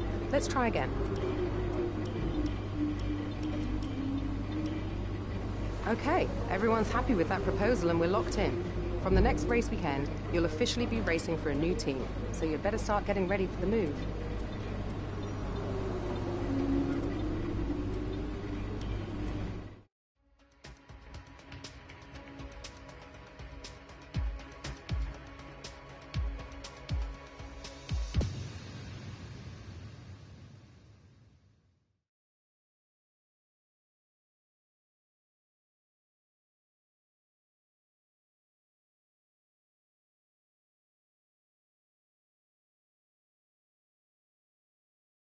You may have noticed that things are looking a little different around here. You're working for a new team now, meaning you inherit all aspects of their current research and development, but lose any progress you had with your previous team. Be sure to check your emails for a summary of any resource points you've inherited.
You join us today at the Circuit de Barcelona Catalunya for what's bound to be a really hectic qualifying as the teams compete to set the best lap times.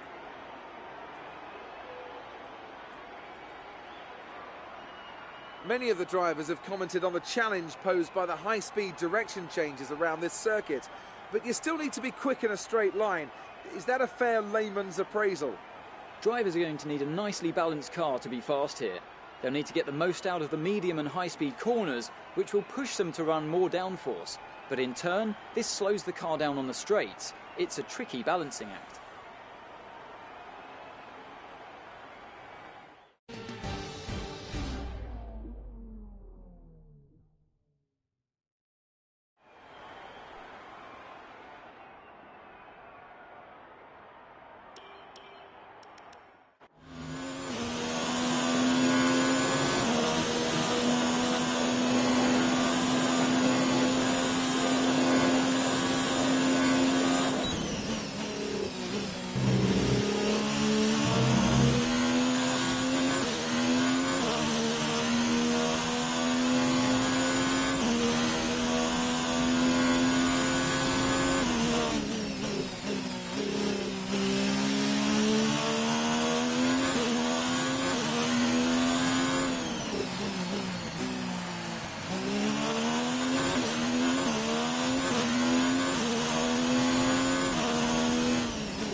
With qualifying finished, it's time to remind ourselves of our top three. Mir, Butler and Lewis Hamilton. Goodbye for now then, but we're really just getting started. Make sure to join us again for Lights Out tomorrow.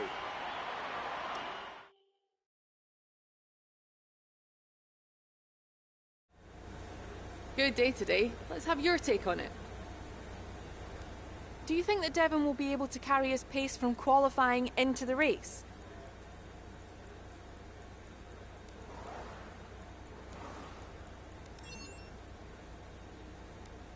Starting at the front with Devon alongside must bring back some memories from F2.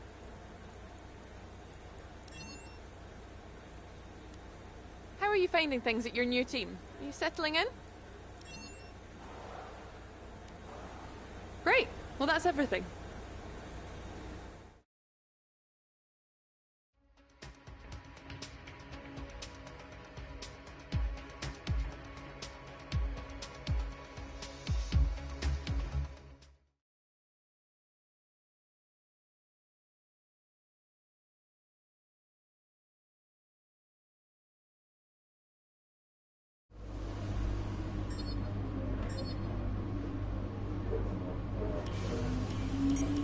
Right, I think we can call that a successful qualifying. We should be in with a good chance in the race.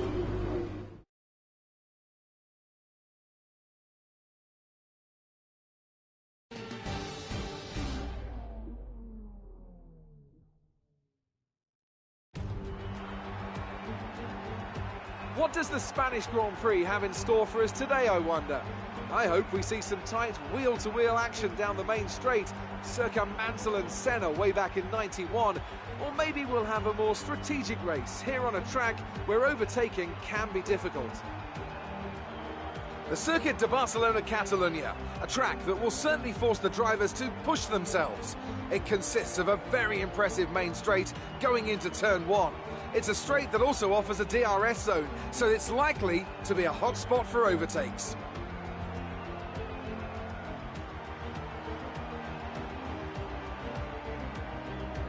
And a warm welcome to Anthony Davidson, who's with me in the commentary box today, discussing the new driver lineup. Can we begin by having a chat about Charles Leclerc? They've just moved to Haas. How do you think they'll get on? Well, I think this came as something of a surprise to most of us, but it could end up being a bit of a coup for the team. Getting a driver with experience higher up in the field might just be the boost they need, and I'm sure they'll be a big asset as the team continues to develop their car.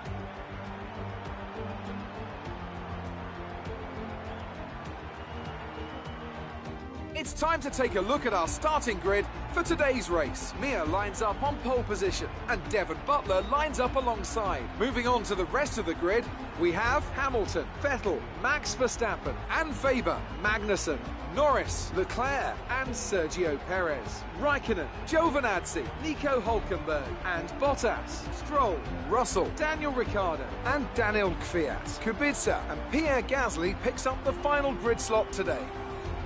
And with light...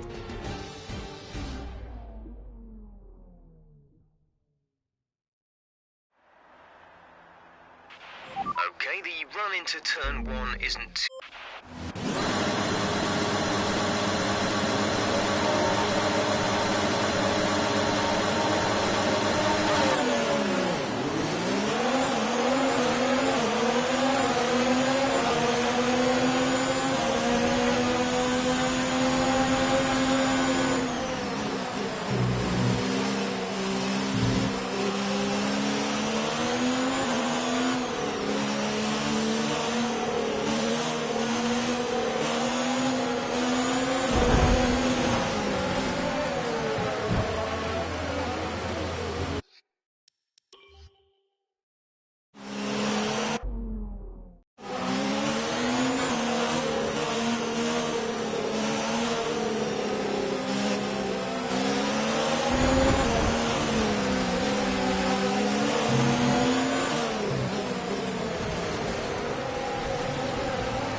the race so far.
Approaching the pit window, you'll be on mediums. We're leading our teammate by 43.2 seconds.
this lap.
box this lap.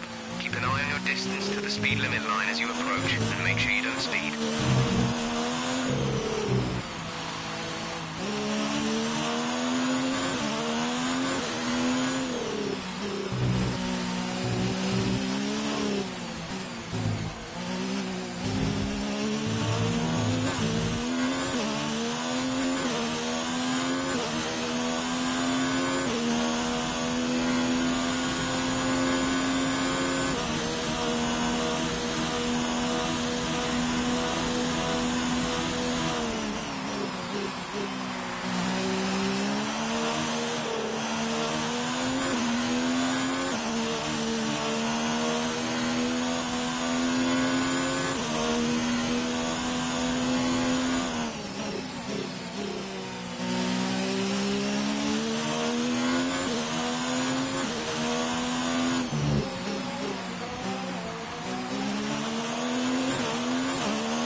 Still have a fair amount of grip left, but be mindful, it's going to start falling away.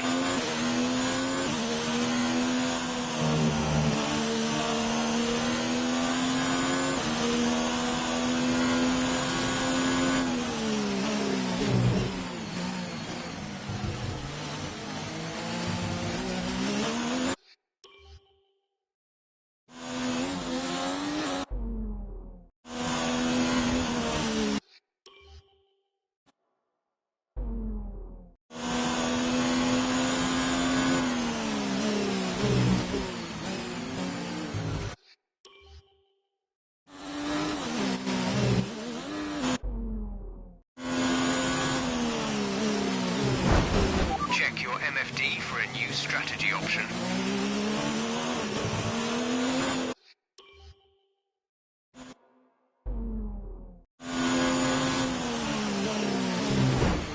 A new strategy is available on the MFD. Confirmed.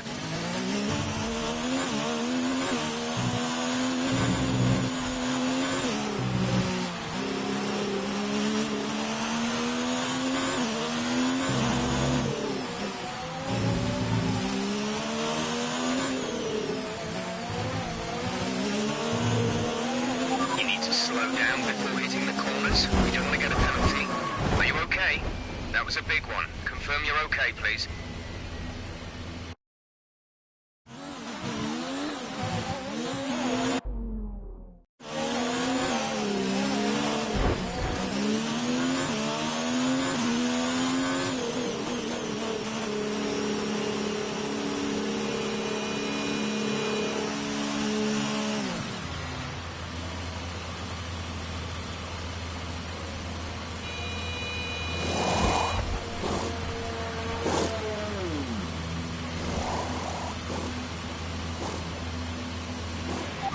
Release.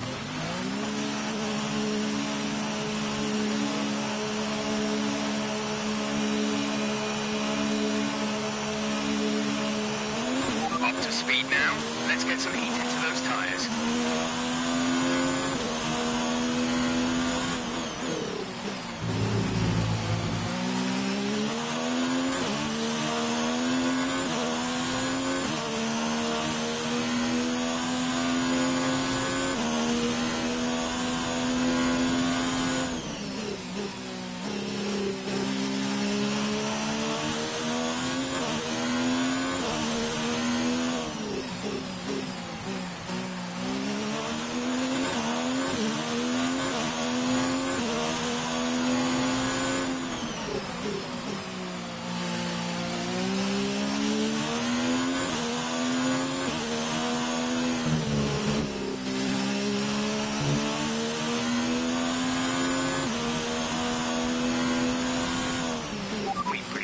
Off our excess fuel. We'll be back on target soon. Don't wait too long to turn the engine down.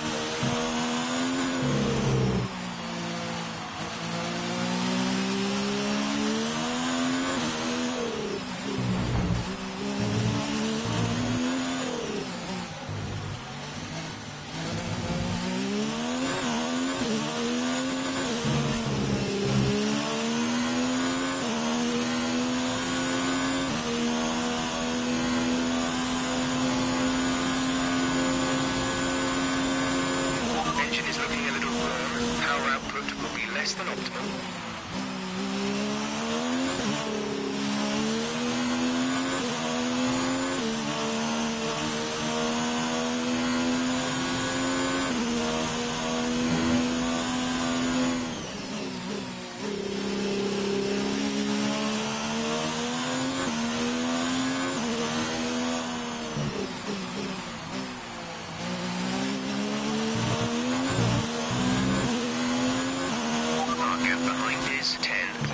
Seconds.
laps of fuel remaining.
For a while, wear doesn't seem too bad at the moment.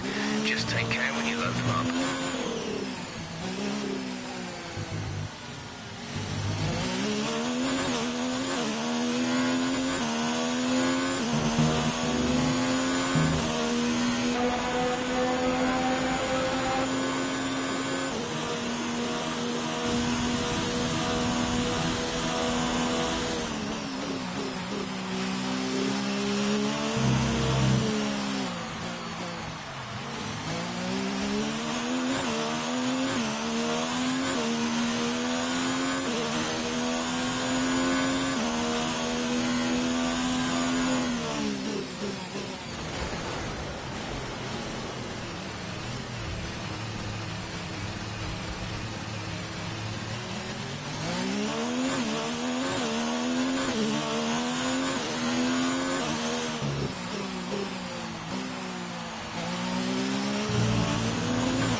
1 lap of fuel remaining.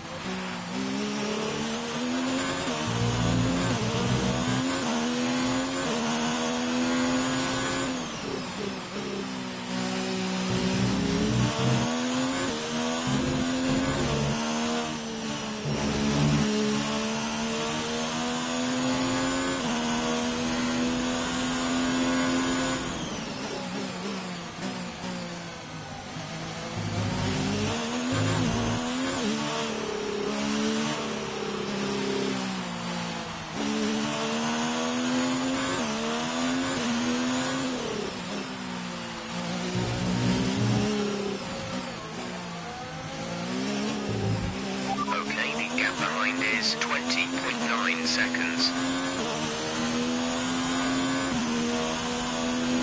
This is your final lap of the race.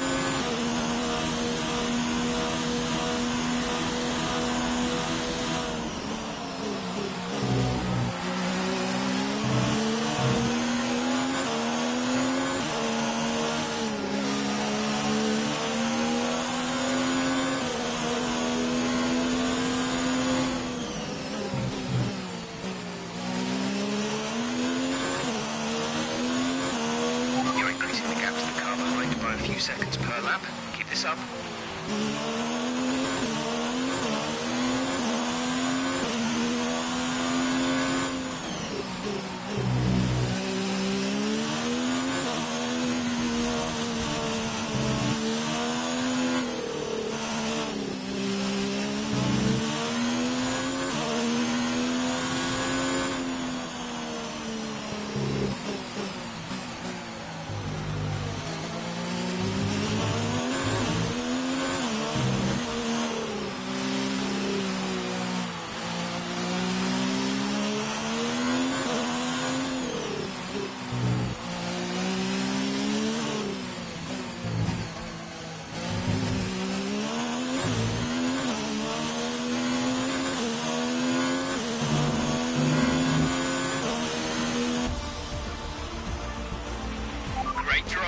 We did it, good job.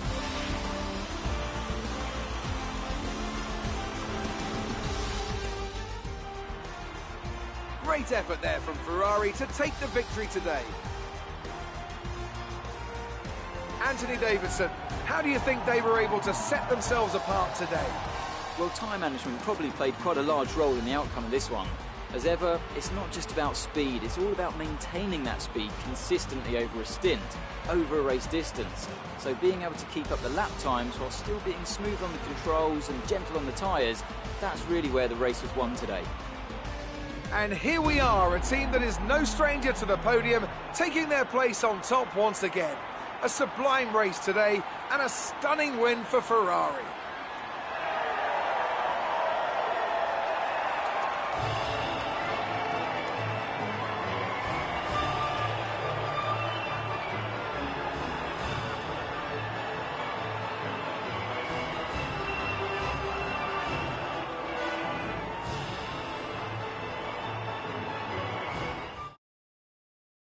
And after this round of the World Championship, here's how things look in the drivers' table.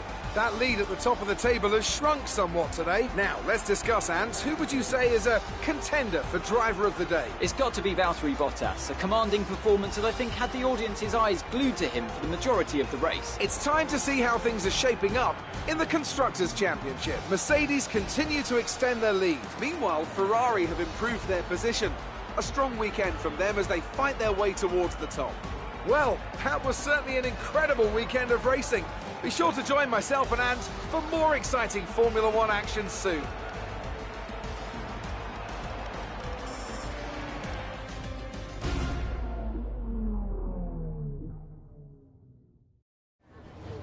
Amazing performance out there. I'm sure you're pretty happy with that. It was more like Dodgems than Formula One today, wasn't it? You took the top points today. Was it a comfortable win?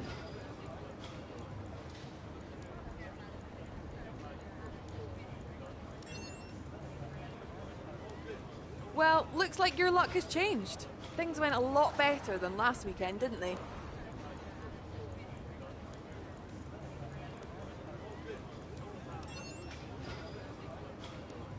Are you missing your old team?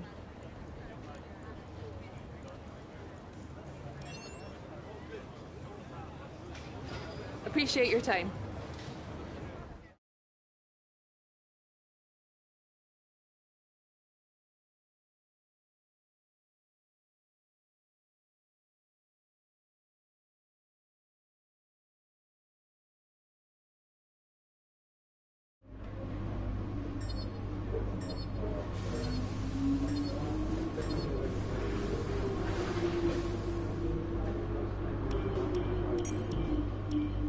Fantastic podium. Well done. Keep pushing like this for the rest of the season. Looks like one of your rivals has also been invited to a historical event. This could be a good opportunity to play up your rivalry for the press and expand your reputation.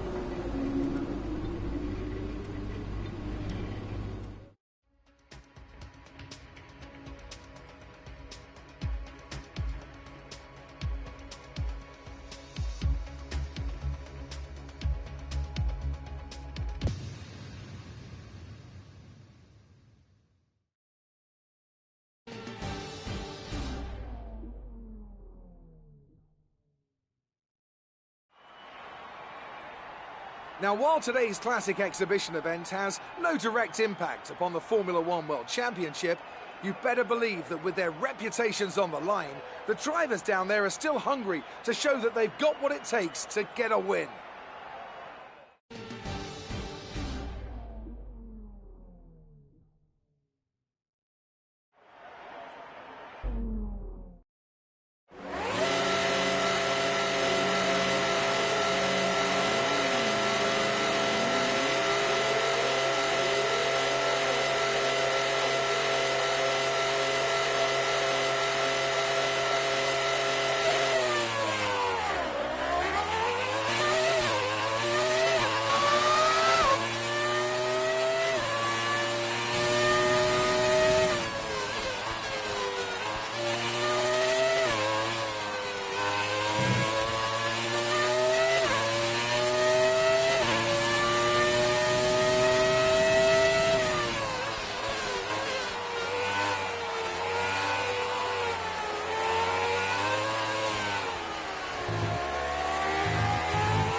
Congratulations on your success in the Invitational events. It might not help you in the championship standings, but it definitely helps to build your reputation.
We're here at the magical Circuit de Monaco for one of the most challenging qualifying sessions on the Formula One calendar.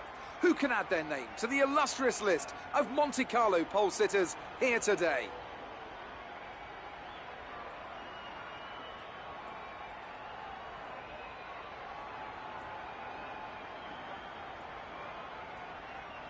And as we wait, poised for the start of what will hopefully be a thrilling qualifying, why don't you tell us, Anthony Davidson, about the things you can do to really get the most out of a car in a session like this? Well, you're largely limited by the Parc Fermé regulations, of course. Back in the old days, pre-2004, you'd work on both a qualifying setup and a race setup over practice, and then swap them over after qualifying. So the race car was quite different at times to the qualifying car. Nowadays, though, you have to find a compromise that works for both. There are a few things that you can still adjust during the session, such as the differential, the brake bias, and the front wing angle, but that's about it. So it's more about optimizing what you do have and adapting your own style to suit the track conditions.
Good job, mate. Really well done. That was a fantastic drive.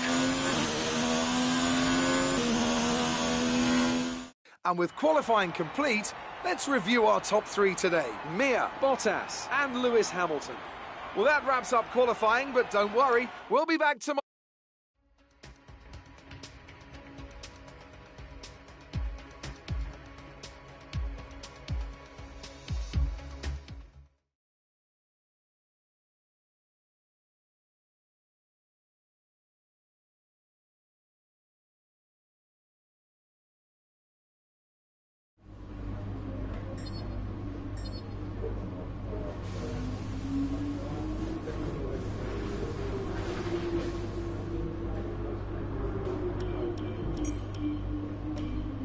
All right, I think we can call that a successful qualifying.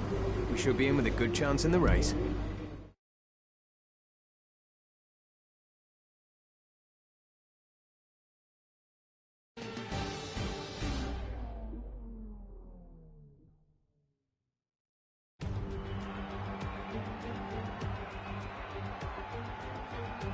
A proper road race, and in the true meaning of the word. That was how Mr. Monaco, the late great Graham Hill, once described this iconic event. The cars we drive have come a long way in the intervening half-century, but still we race on those same public roads beside the Mediterranean Sea. There's no victory more coveted than that of the Monaco Grand Prix. We're on the French Riviera once more this weekend at the 2-mile-long Circuit de Monaco. The cars will climb around 40 metres up the hill, past the casino, and then descend downwards towards the harbour through Sector 2. It's a very short run from pole position to the first of the 19 corners at Saint-Devote. And don't expect to see much overtaking here today. Anthony Davidson, thanks for joining me once again for the Grand Prix. Let's talk briefly about Lando Norris. As with all the drivers at this level, they have a lot of ambition, but Formula One's a daunting step up from any other series, so expectations are high right from the start. That's right, it is a difficult environment to come into. In junior categories, you're competing against drivers with similar levels of experience, but some of these guys in Formula One have been there for over a decade. But I have to say, in this case, it's so far so good. Before we begin, let's take a quick look at the grid lineup for today's race. Mir lines up on pole position, and Valtteri Bottas will line up alongside. Considering the rest of the grid, we have Hamilton, Verstappen, Sebastian Vettel, and Faber, Leclerc, Butler, Norris, and Kevin Magnussen, Gasly, Kvyat, Sergio Perez, and Russell. Raikkonen, Hülkenberg, Robert Kubica, and Lance Stroll, Ricciardo, and Antonio Giovinazzi starts from the back of the grid. And now it's time to head down to the track.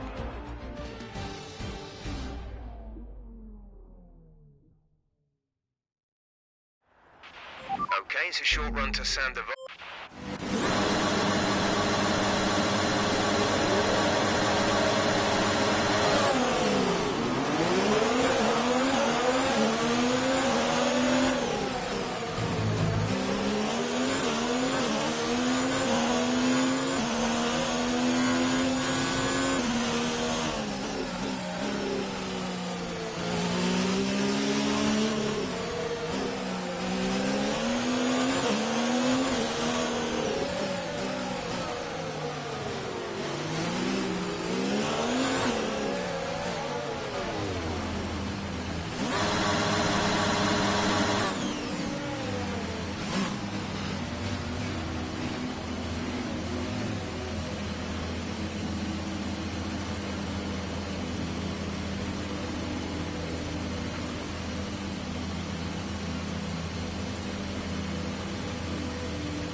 That's a decent start.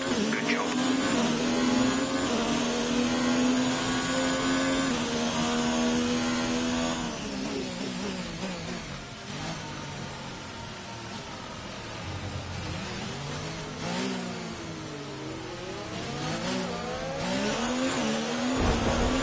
Be careful with the front wing. You've taken some minor damage. Check your MFD for a new strategy option.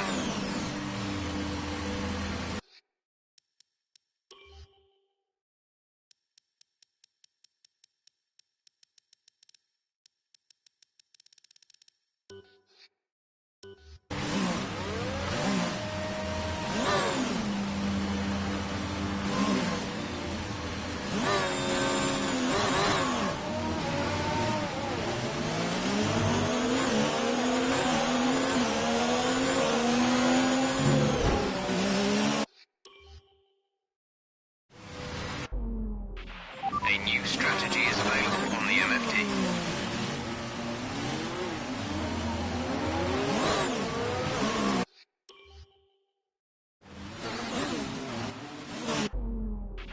Check your MFD for a new strategy option.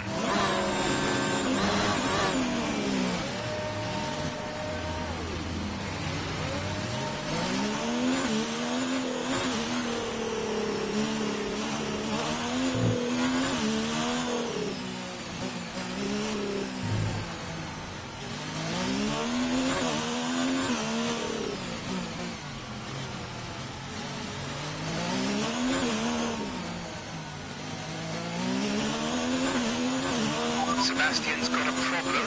He's out of the race.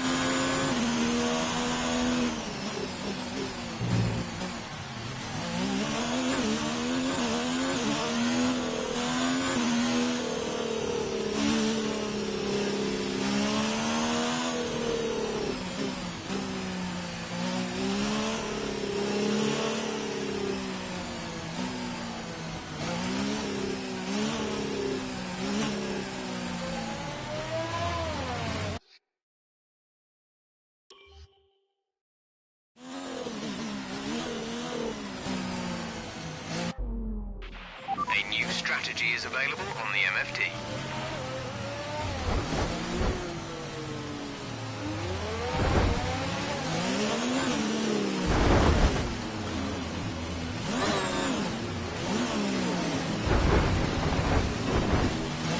Okay, box. We're adjusting the strategy. Come in this lap.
That looked bad. Are you all right?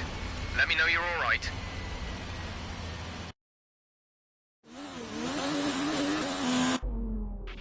Check your MFD for a new strategy option. Okay, you've been pushing your luck on the track limits too much. We've been given a 3-second penalty.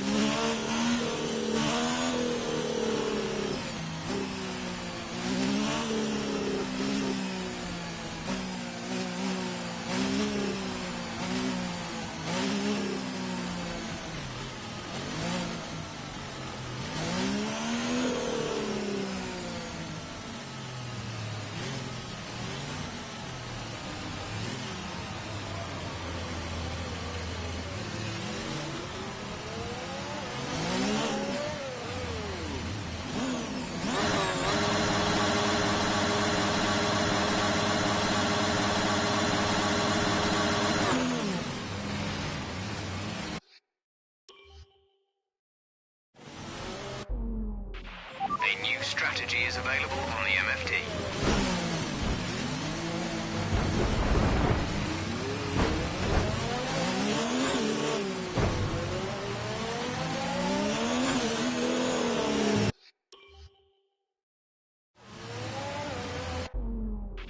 Check your MFD for a new strategy option.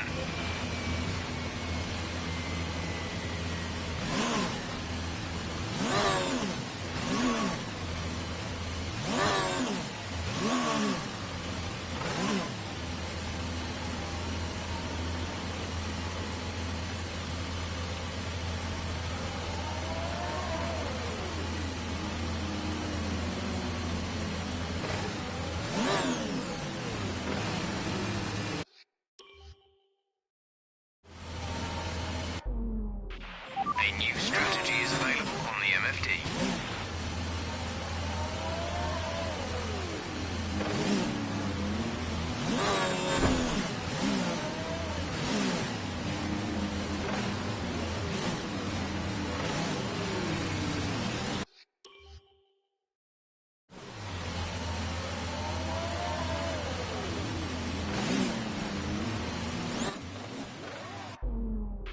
Check your MFD for a new strategy option.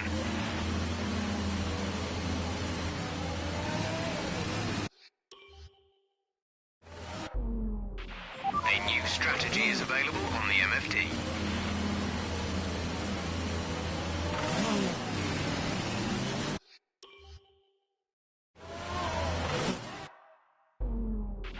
Check your MFD for a new strategy option.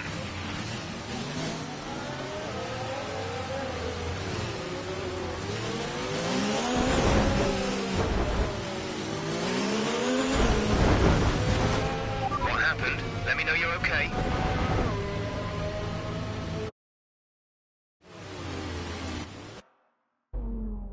A new strategy is available on the MFD.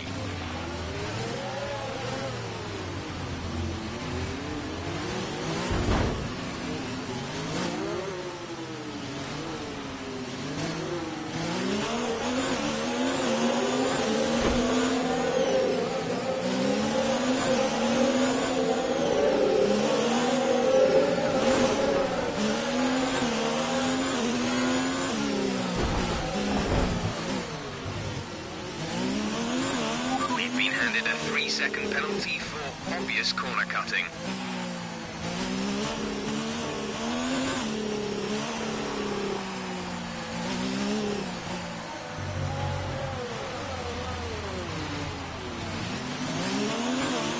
Right, come in at the end of this lap.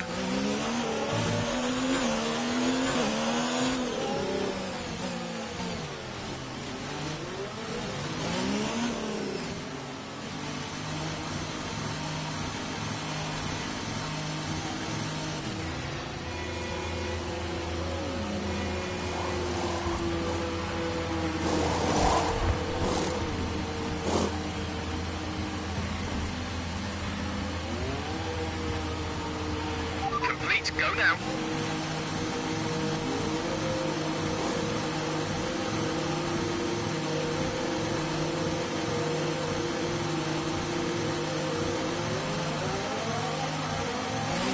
Look after these tyres now. We want to finish the race on this compound.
Check your MFD for a new strategy option.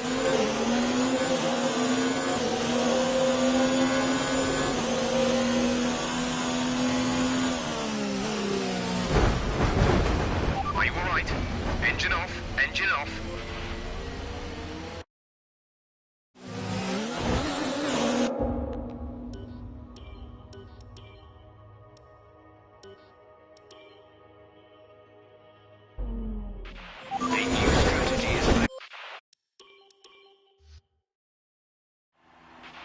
Okay, it's a short run.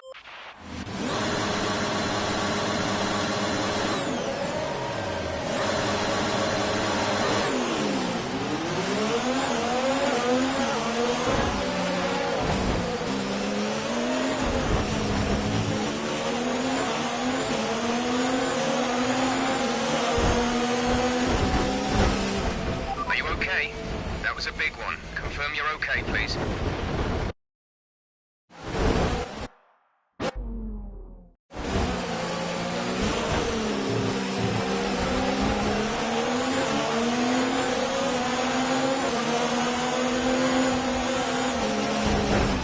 That looked bad. Are you alright? Let me know you're alright.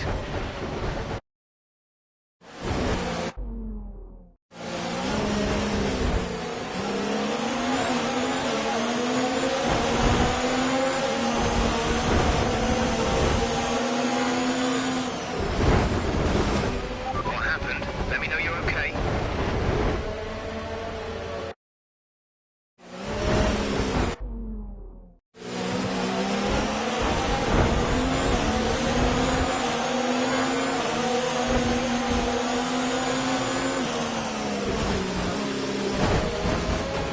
Are you alright? Engine off, engine off.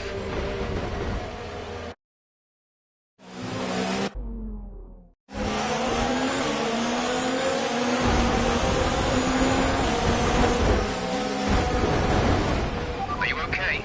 That was a big one. Confirm you're okay, please.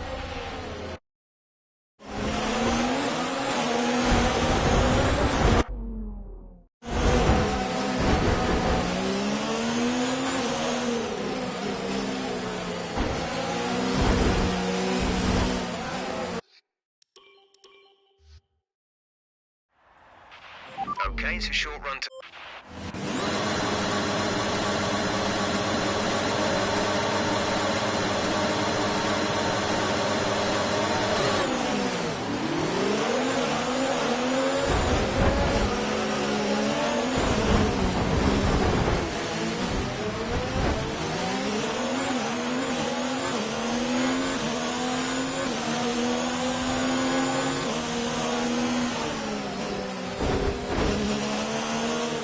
We have to...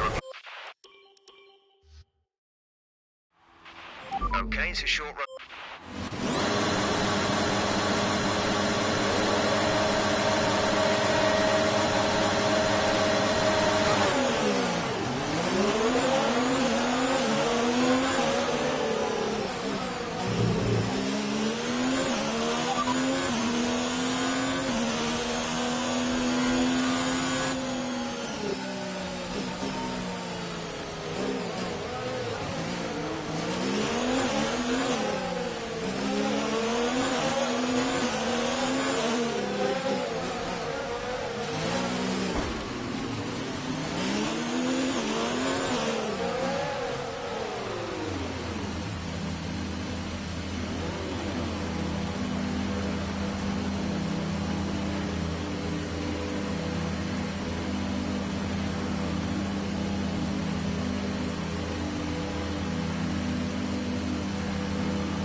Well done, mate. Nice start.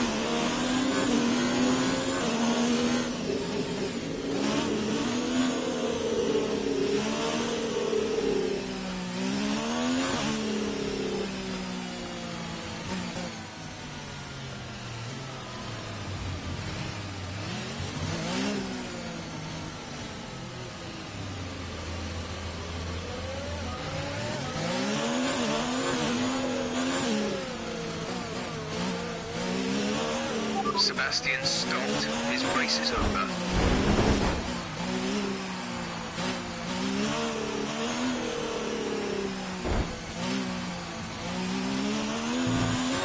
Okay, box, box, box. We're adjusting the strategy. Come in this lap. That looked bad. Are you alright?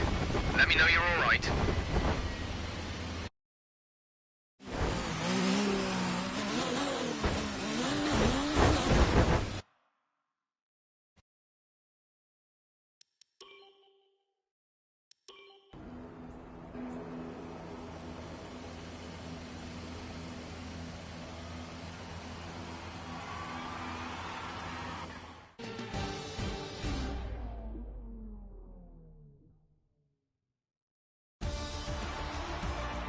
So, another excellent win from Ferrari. Tell me, Ant, how did they manage to achieve this win? Well, you know what they say, to finish first you have to finish. And that fact was clear today, with lots of retirements having a big effect on the outcome of the race. As a driver, you tend to keep reliability concerns to the back of your mind and just focus on what's in front of you. But for the teams, races like this can be very stressful. Ferrari are at it again, an excellent performance at today's Grand Prix, and they're certainly a team that know what they're doing out there.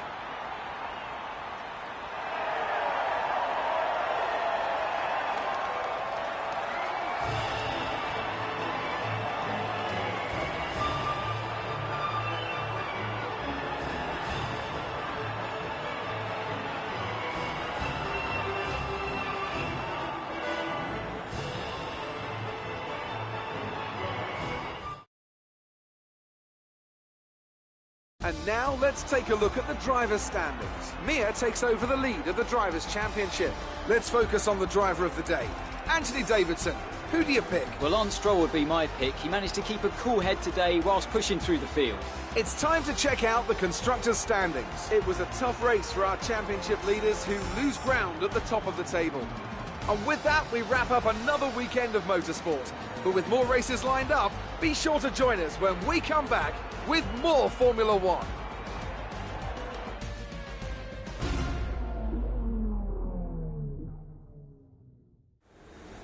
Amazing performance out there.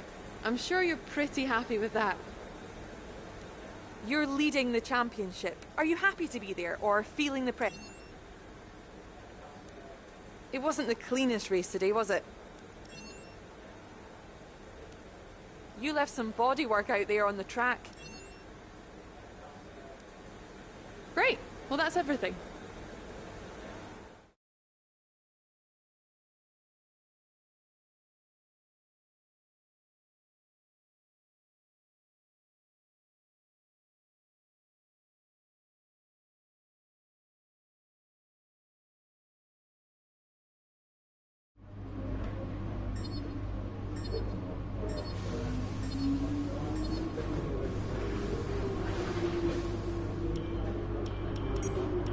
Great work this weekend. It was fantastic to see you up on that podium. Looks like one of your rivals is also going to an upcoming historical event. If you choose to take him on, it might help get your name out there a bit.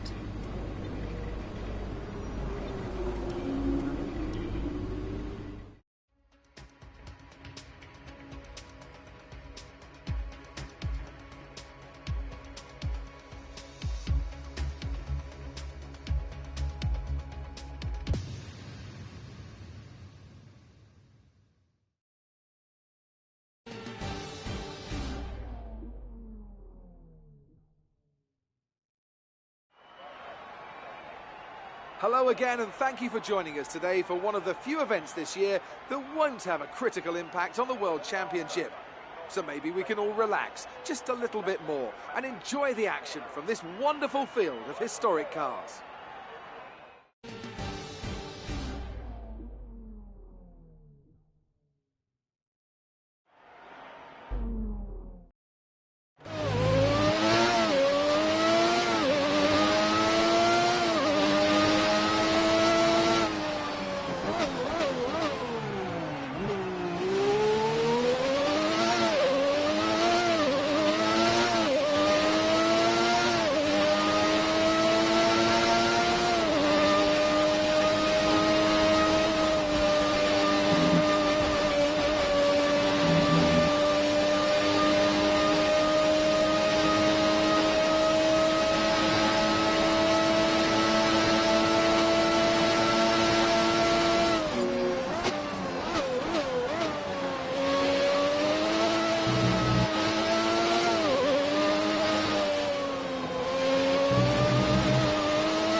Congratulations on your success in the Invitational events.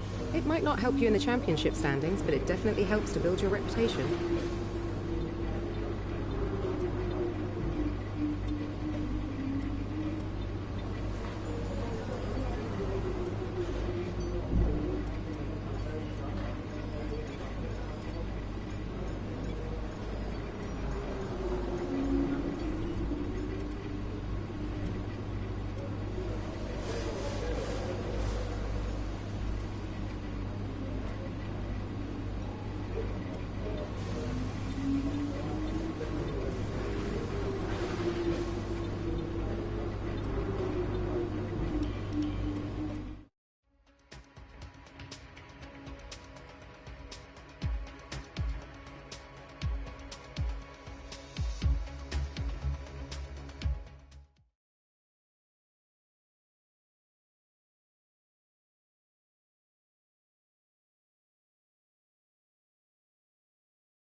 Hello and welcome from the Circuit Gilles Villeneuve, home to the Canadian Grand Prix, for today's qualifying session.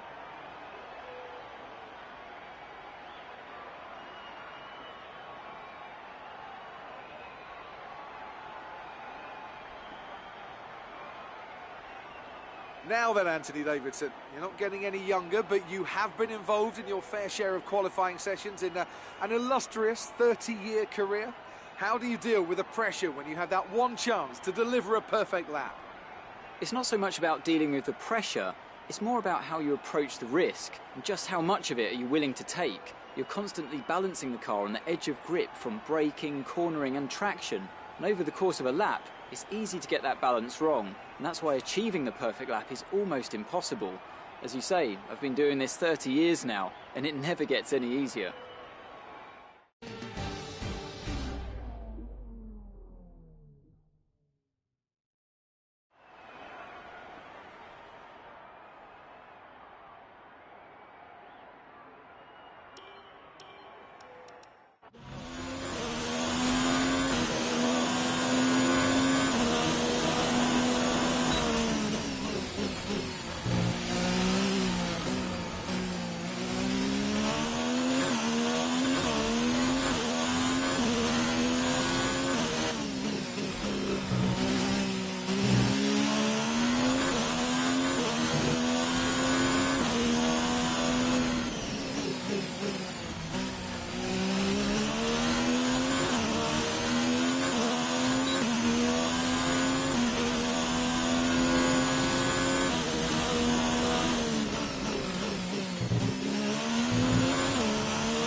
Fantastic. You've got pole.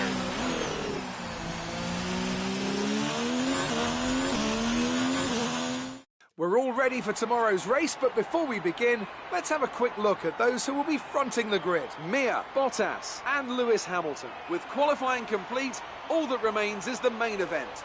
We'll be live and uninterrupted for the Grand Prix tomorrow, so make sure you join us then.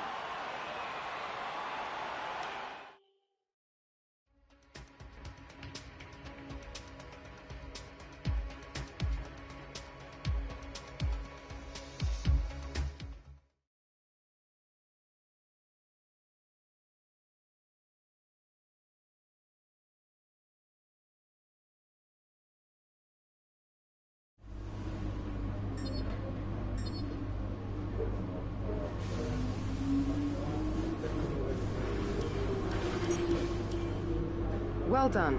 Very solid result. You're looking good for the race.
We're back once again beside the St. Lawrence River here in Montreal for the Canadian Grand Prix.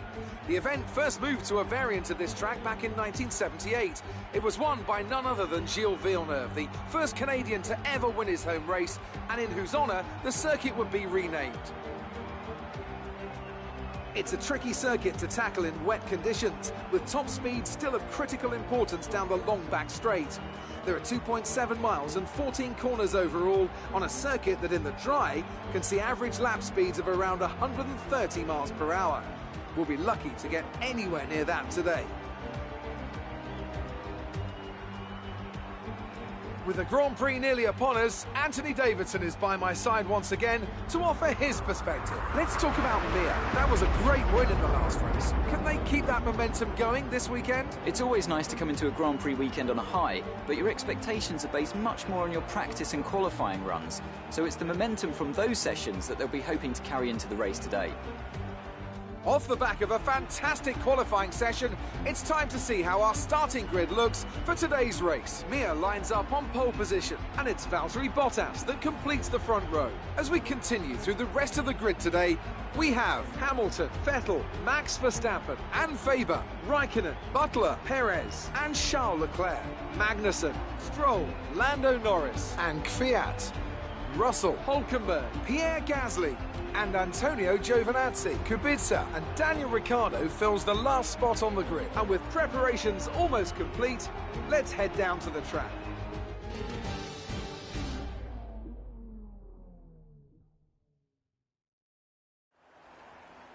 You should have some space going into the first corner, so try to keep it tidy.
driver, they're retiring from the race.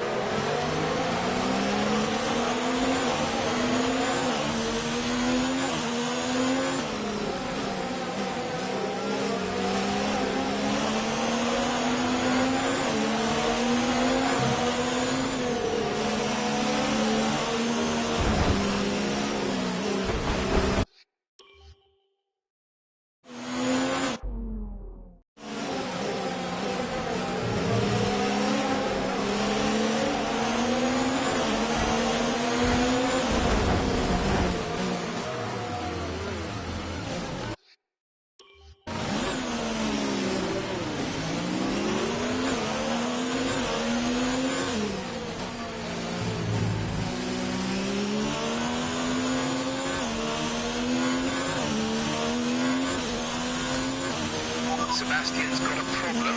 He's out of the race.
Start to see a loss of power.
That's a new fastest lap for the race.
this tyre for now.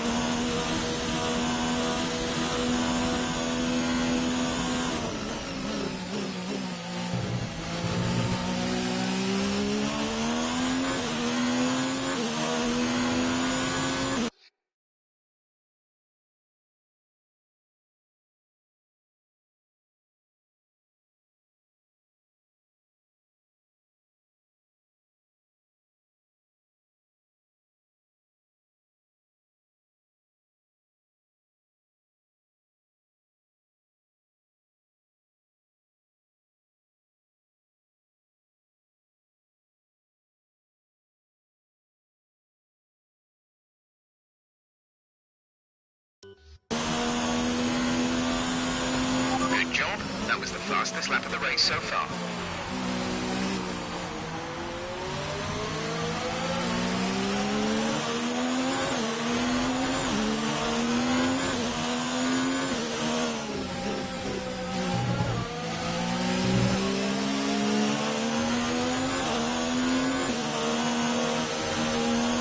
We're not going to be able to run in this engine mode much longer. We're about a lap over target. Drop down to mix too soon.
Great maneuver. You made it look easy.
Start thinking about slicks just yet.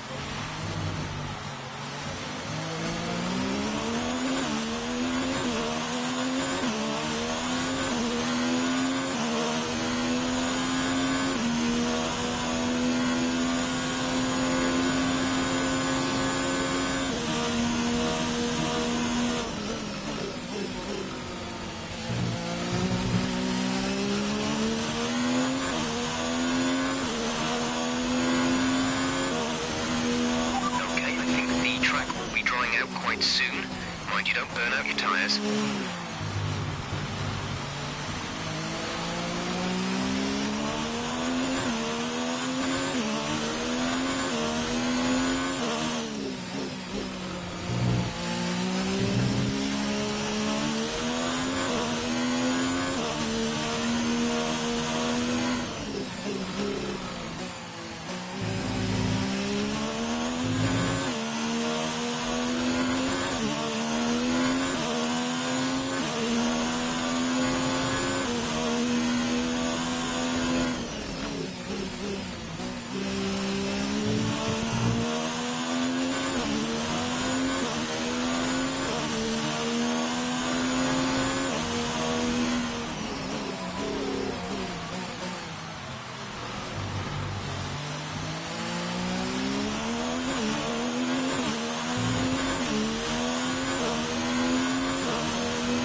To start thinking about slicks, let's hold on to the inters for a while longer.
Fastest lap of the race. Keep this up.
tyres. It's a bit of a crossover period for sure, but the longer we stay out, the worse it's going to get.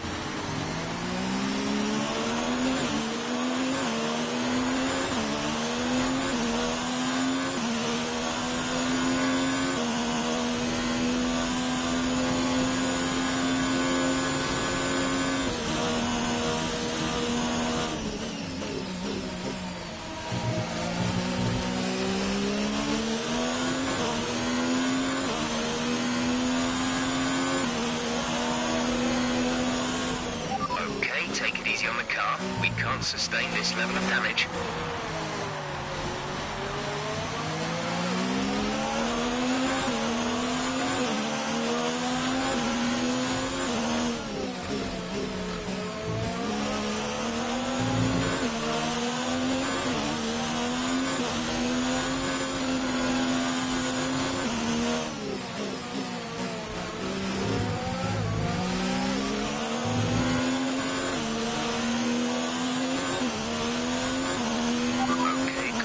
With the circuit this, but we think the slick might now be the quicker tyre.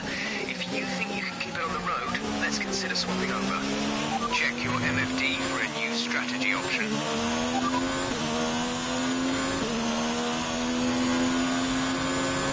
Copy.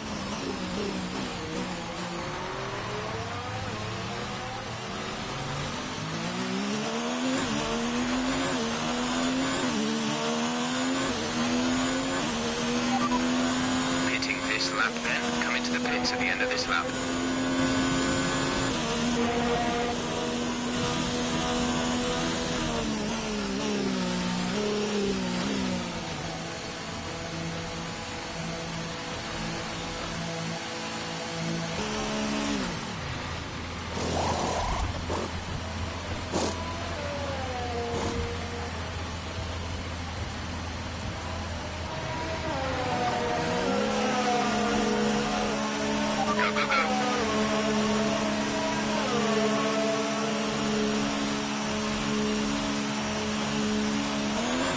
Strategy complete.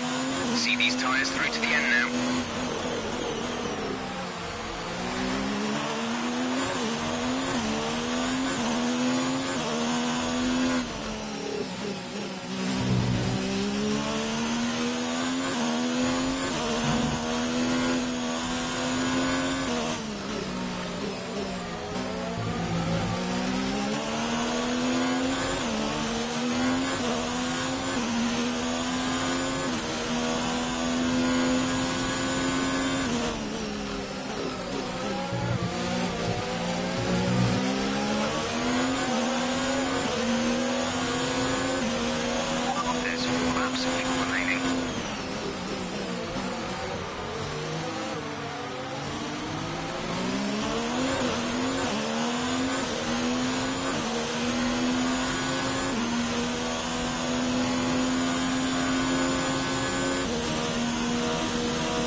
fastest lap for the race.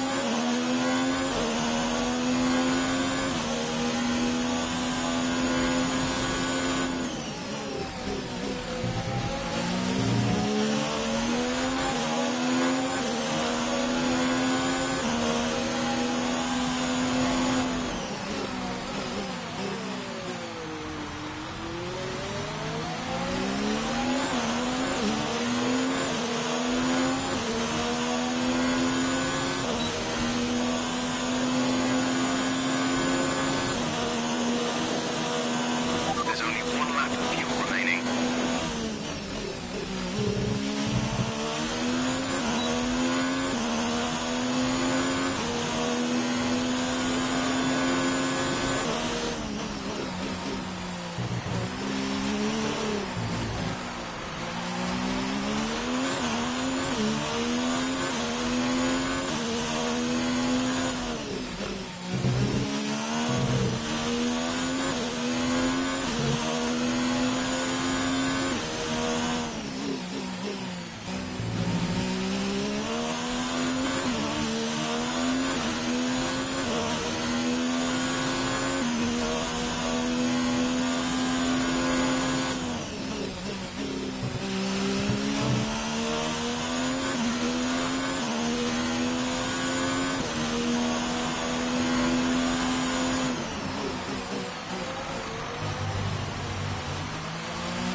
That's 3 wins in a row. Unbelievable work.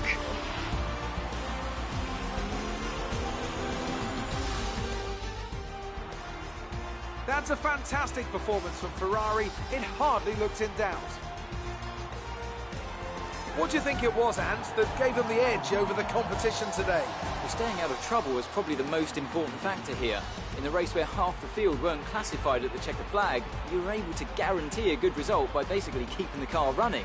With their pace and a decent strategy as well, I don't think the race was ever really in doubt. Looking at the podium, you can see that red suit familiar to fans across the globe. A world-class win for a world-class team. Ferrari do it again.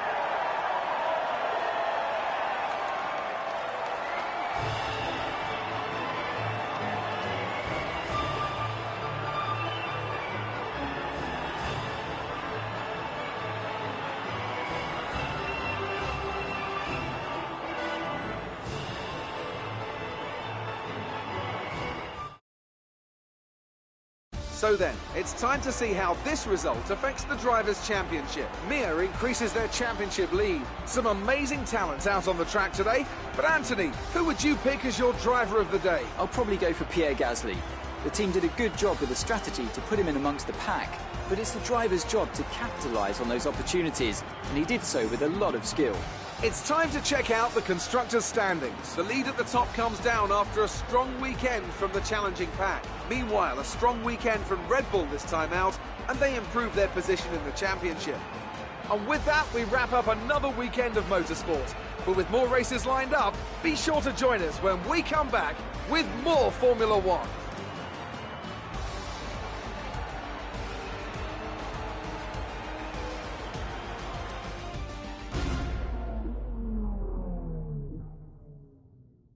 Great work out there today. Let's have your thoughts. There was quite a lot of contact today, wasn't there?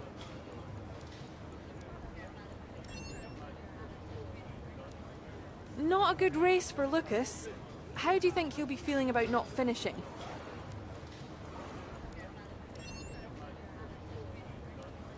How How do you think Devon will react to having not been able to finish today's race?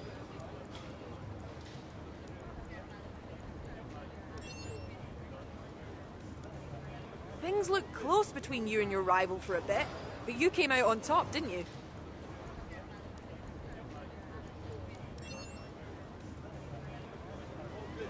Appreciate your time.